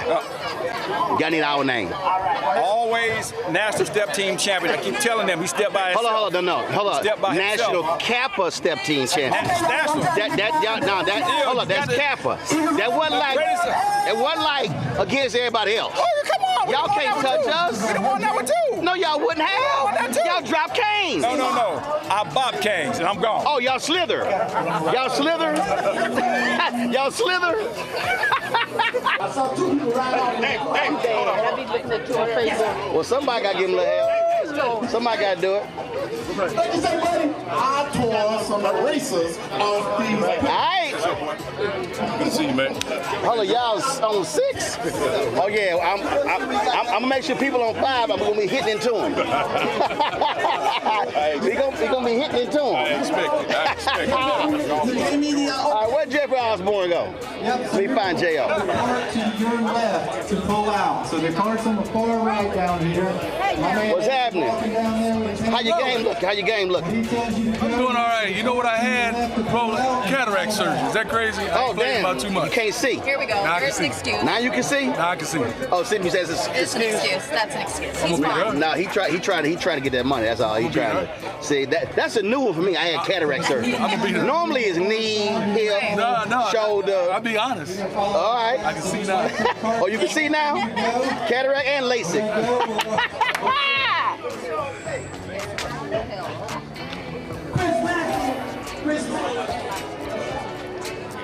You ready to do this? Whole day, every day, and twice on Sunday. Somebody got to do it. What's up, baby? I'm just chilling. What's going on? My man Slow. All right, good to meet you. You know, we're going to do a little something. I hear you. You know. See, I've been on this man here since Jesus. How you doing? Good. Y'all good? I'm good. All good. Hey, we go back a ways, boy. You know. Hey. Wait a minute. They got Bob Johnson out here. Oh, let me go talk about that Kappa. JY, come on, JY, baby, always. No, I'm actually in Dallas at the golf tournament. Yeah, I'm in Dallas at the golf tournament that day. All this white, you caddying? I'm doing. What you all this white look like an Augusta caddy or something. What's going on, man? What's happening? You know what they say. In Augusta, look at him. always be white, and the caddies always be black. Look at him. Look at him. Got the shoes, the socks. Oh, look at him. I'm advertising for MJ now. Yeah, I can tell. You got a branding deal. What's up? Look at him. What's going on, man? What's going on? You good? I'm real good, man. I can't complain. Anybody gonna listen anyway. Yeah, look like an MJ billboard. You know what? Hey, look. We got to play it however we can play it. I got his shoes on. Yeah. The only way you can do it. Yeah. Hey, ain't no Yep. You wearing the 23 as well? Man, from head to toe. Oh Lord. Hey man, Grove 23. When they open back up, we right there. You getting a check to wear it? I ain't wearing nothing for free. That ain't gonna happen. What the pimpin' there say? I don't sing for free? No, I ain't gonna do it. No. I ain't gonna be no billboard for free. Well, then MJ, if you see me right now, get Roland Martin to check him and get him this gear. So I concur. Me too. I concur. Because I wear Roland Martin unfiltered gear. I pay myself. See, you a bad brother when you can get your own gear and sponsor yourself. Like you a bad brother. That's how we do it. This is how we do it. Yes, sir.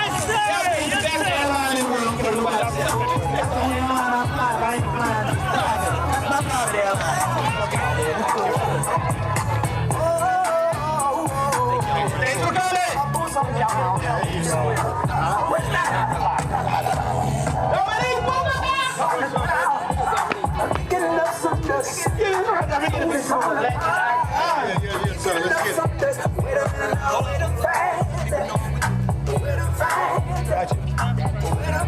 Now, big brother Dominique. Yes. Chris, say something for the video. For Nick. Dominique is just the best. He's the legend icon, and he comes out and do things like this because he loves me. This is my big brother. He's been knowing me since I was a little boy. I'm about 16, but thank you, man. I love you, man. Thank you. He just shot. I know. I'm still young. Love you, man. He just shot too many layups. All right. Kim Reed, Kim Bernard, Ray Anthony. Start it. Where you taking back out? Where you want to go? Tomorrow. I love y'all. Anthony. Love y'all, man. Have fun. Y'all going to lake? Lake. Okay. Lake. Come on, keep it moving. We got to keep it moving. Let Dominique go. He's married. Let him go.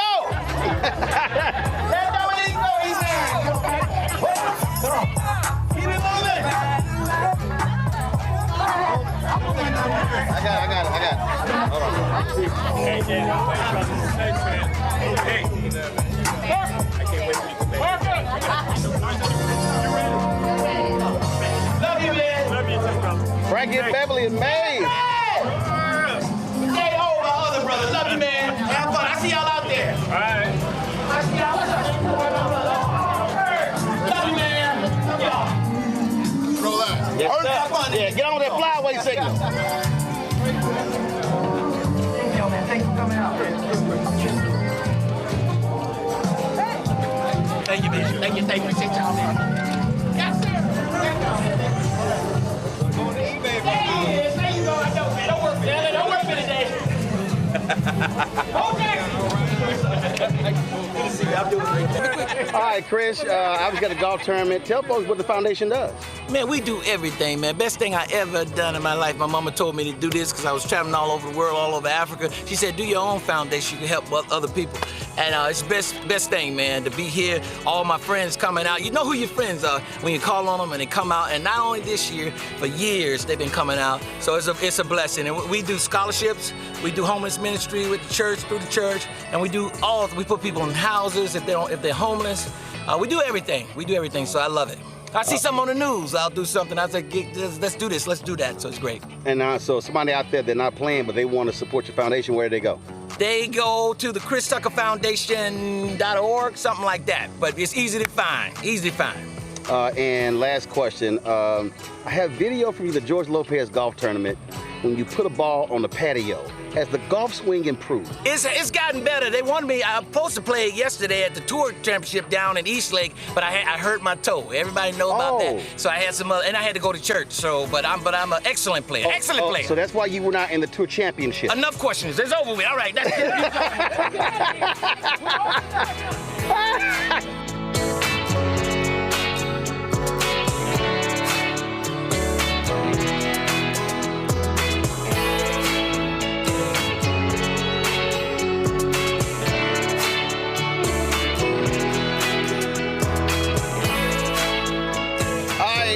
All y'all folks who on time to join the crew, y'all might know this man. Remember the light-skinned versus dark-skinned people, the super soakers and everything? This is my man, Lonnie. Man, how you doing? I'm doing good, man. Everything's going great. We're launching a couple of new companies, both based on my inventions. I invented a new engine that converts heat to electricity, and it'll operate on low temperature heat. Our major investors in oil and gas company who decided that just 20% of the abandoned oil wells where they've gotten all the oil out, just the low temperature heat there could supply all the U.S. power needs. So we've got the technology that can do it, so we're excited about that. We invented a new battery that will allow an electric vehicle to go 600 miles on a charge instead of 300, so we're going to double the range of electric vehicles. We're changing the game. So what do you do at home? You sit around and just think of shit? You're like, let me just think it's just about that You're bad. Like, let me think of something else I need to do. It's almost that bad, Roland. I bet I got TV equipment all around my house. I bet you got wires and all kind of stuff all around the crib. It's real. It's real. You don't get it. It's hard work. You don't get it by accident. You got to plan it. You got to execute. You got to apply yourself, and that's what makes the difference. Well, what I tell my interns, and I said this is the biggest issue I have with today's generation. I said, you have to have the ability to think. You got to be able to sometimes sit down and just think. And you got to get the knowledge. Right. You got to get the knowledge to base the thinking on. So what you put in your brain, it makes all the difference in the world. Well, man, good seeing you. Keep doing it. We can't wait for that 600-mile battery. I'm sure General Motors out there like, Lonnie, let's holler at you about that. We're getting closer every day. All right, sounds great. Yeah, we've got the technology now. We're transitioning it out of the laboratory, putting together large demonstration cells. So we're on track. All right, handle it. Hold on. All right, what the hell kind of fan is this? What's that? The hell kind of fan? Hey, man, that's technology, man. My mama told me if they got it, go get it. What? We got a lithium battery. We got... Hey, man. This how you play golf with the brothers. Damn. Well, then we got Mr. Three Fans over here. Four. He got, I mean, like, the hell? Hey, and why? I'm a part of this brother. I only play with things in the water. Yeah, but I mean, This ain't your It's grandpa. a light day. This ain't your grandpa New Orleans I mean, we got a fan behind for the back of your head. Well, we got one for your thigh. We got misting. Like what? This is what we do, bro. Did you grow up in Wisconsin or something? No, I grew up in Buffalo, New York. Oh, you grew up in Buffalo? Yes. Oh, so that's why your ass can't handle the heat. Cannot handle the heat. I mean, but you be on the corner. When you on the corner. I mean, listen, you got an AC unit in here too? Well, What? you know, got a little music, you know. You got deep freeze in the back? Got some beers, got some cold beers, you know. We just trying to have a good time. Damn. This is a new golf. Trying to have a good time, man. I know. I mean, you got a bucket back here? Practice king. Like, are you painting? Oh, like, we got a bucket. We got range balls. We got, I mean, again. You never know when you're going to need something. Literally got. Huh? If you're going to need something, I got you. I got you. If you need something. That's right. Right. I mean, I'm just saying. You never know when you're going to need something. He got a little Saints logo, little NFL alumni. This is how we do. This is how we do it in the A, baby. He got 4 fans in here. Yeah. Tell me they ain't that hot. Man, they got fans on the ground. I got fans in the car. And air conditioned. It's air conditioned. And he got covers in case it rains. Hello? If you need all that, go home. Just go ahead and stay in the house. Nah, this is my house. Put some slippers on and stay in the house. This is my house. Can't you tell? We got mirrors and everything. This is my house, man. Inside the interior lights, light on, light on. What the hell is that, a fire alarm? Just in case. What is that? How many times people call me and say, you got this? I got you. What you need? You got this? I got that. What's up? Oh my goodness. I'm just. What's up, man? Don't get no better. I'm looking at all these fans he got in here. Fans on the ground. He's our pretty boy. He is our designated pretty boy. Designated pretty boy? Designated pretty boy. On up. Huh? Whenever I need a Move road on dog, up. You remember George Jefferson? Right. Moving on up. Right. This is one of our brothers who moved on up. When you ain't got nothing to do, you late for that. This is what you do. That's how you look when you do it. I'm just saying. Wait a minute. Let me just flash. Ain't nobody trying to see that little bitty ass belt. Let me just flash a little bit. First of all, if you gotta hold it up, it ain't worth nothing. Yeah. You know what it is. Nobody know what that is. That's called a flyaway signal. That's my boys. That's the flyaway signal. That's my boys. That's why we roll. Oh, that's all your boys in prison? Yeah. We ain't no social club. That's all your boys in prison? We ain't no social club. You know y'all got more prison chapters than anything. Let me tell you something. Allegedly. Anytime I see an Omega, I check for electronic monitoring. I let them see, you know. Make sure his probation officer let him come out here. Yeah. We cut our monies in hundreds. And thousands. Yeah, and millions. Now you know, doggone, that's a lie. Now you know that. You know y'all got a bunch of penny nairs. Wait a minute, man. This is just in the neighborhood. Look, goddamn Shaq. You know. Okay. I think he got a couple of them millions. Who? Shaquille O'Neal. Okay, you ever heard of and he is a Q. Let me ask you. And there's another guy. Let me ask you a question. Named Michael Jordan. You ever heard of Robert Smith? You ever heard of Michael Jordan? No, you ever heard of Robert Smith? Oh, yeah, I heard of him. Right. And? He's an alpha. Yeah, okay. Yeah, go sit your ass down. Yeah. So you right. So if you take Michael's money and put it with Shaq's money and all the rest of y'all money, y'all still can't eat Robert Smith. Like, go sit your ass down. You can't. Wait a minute. He got $9 billion. You can't. Y'all ain't good. Y'all ain't good at counting. Last I checked, we got a Super Bowl champion too. Who? The one that just won the daggum Super Bowl. Yeah. Jalen Hurts. Do you know how many? Jalen Hurts. Do you know how many historic albums we got at the one Super Bowl? Super Bowl. First of all, Super Bowl champion. Hold on, which NFL player outside of Tom Brady has the most Super Bowl rings? If you gonna brag, motherfucker, you ought to know the name. Which one? Which one? You ever heard of Charles Haley? Man, that's so old. No. But how many rings he got? That's old though. And you know what he is? That's an alpha man. Go and sit your ass down. You can't out-talk me.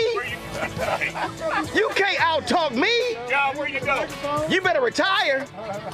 Did you just proudly yell that Thurgood Marshall was an Omega? Did you just say Thurgood Marshall was an Omega? Did I just hear that right? No, hell no. Did you just say that Thurgood Marshall was an Omega? Last I checked, Thurgood Marshall plays Alpha at Lincoln University in Pennsylvania. This was after he tried to play us. Oh, hell no. You don't even know your own damn history. He meant Thurston Marshall. Oh, Thurston Marshall, yeah. Because I know Thurgood. Remember, Dr. King, Alpha. Thurgood Marshall, Alpha. Jesse Owens, Alpha. Do you want me to continue? I'm gonna hurt your feelings. Better sit your ass down. Better sit your ass down. Hold up. Whenever they say whatever, that means the ass whipping has commenced. Whatever, Roland. You gonna make the show on that one. You're on. Oh, you gonna make the show on that one.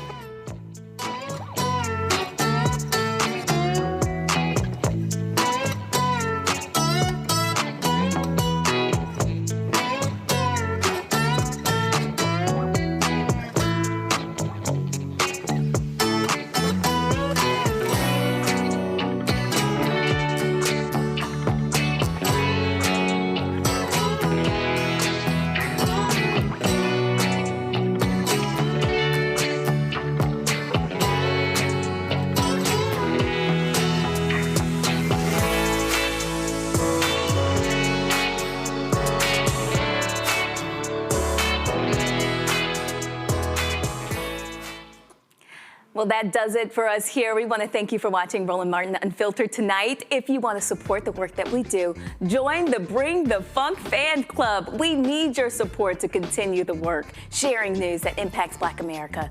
You can send in your donations via Cash App using the QR code that's on your screen. Of course, you can donate by PayPal and Venmo and even Zelle by sending a gift to Roland at rolandsmartin.com. Please make checks and money orders payable to Roland Martin Unfiltered, P.O. Box 757196, Washington, D.C. 20037-196. Do not forget to download the Black Star Network app that can be found in Apple's App Store and get connected using your phone device or Apple TV. You can also watch the Black Star Network on Roku, Amazon Fire TV, Xbox One, Samsung Smart TVs, and YouTube. Hit the like button, please, and be sure to subscribe as well. Also, did you get a copy of Roland's book, White Fear? How the Browning of America is Making White Folks Lose Their Minds? It's available at bookstores nationwide. Get the audio version read by Roland on Audible. And you can get our gear, shirts, and hats. Stay warm with the Black Star Network hoodie. Go to shopblackstarnetwork.com. And that is also where you can support Black-owned companies by purchasing their products directly from shopblackstarnetwork.com. Do not forget to download the Black-owned social media app Fanbase. You can find me on there at The Noble Journalist. Isaac Hayes II is the founder. So download the app Fanbase. And if you want to invest, they've already raised $13.4 million. The goal is to raise $17 million by the end of the year. You can learn more on fanbase.com. As we do every Friday, here's a look at our Bring the Funk fan club members. That's it. I have to get back to Indiana. Thanks to Roland for letting me sit in his seat tonight. Have a wonderful night.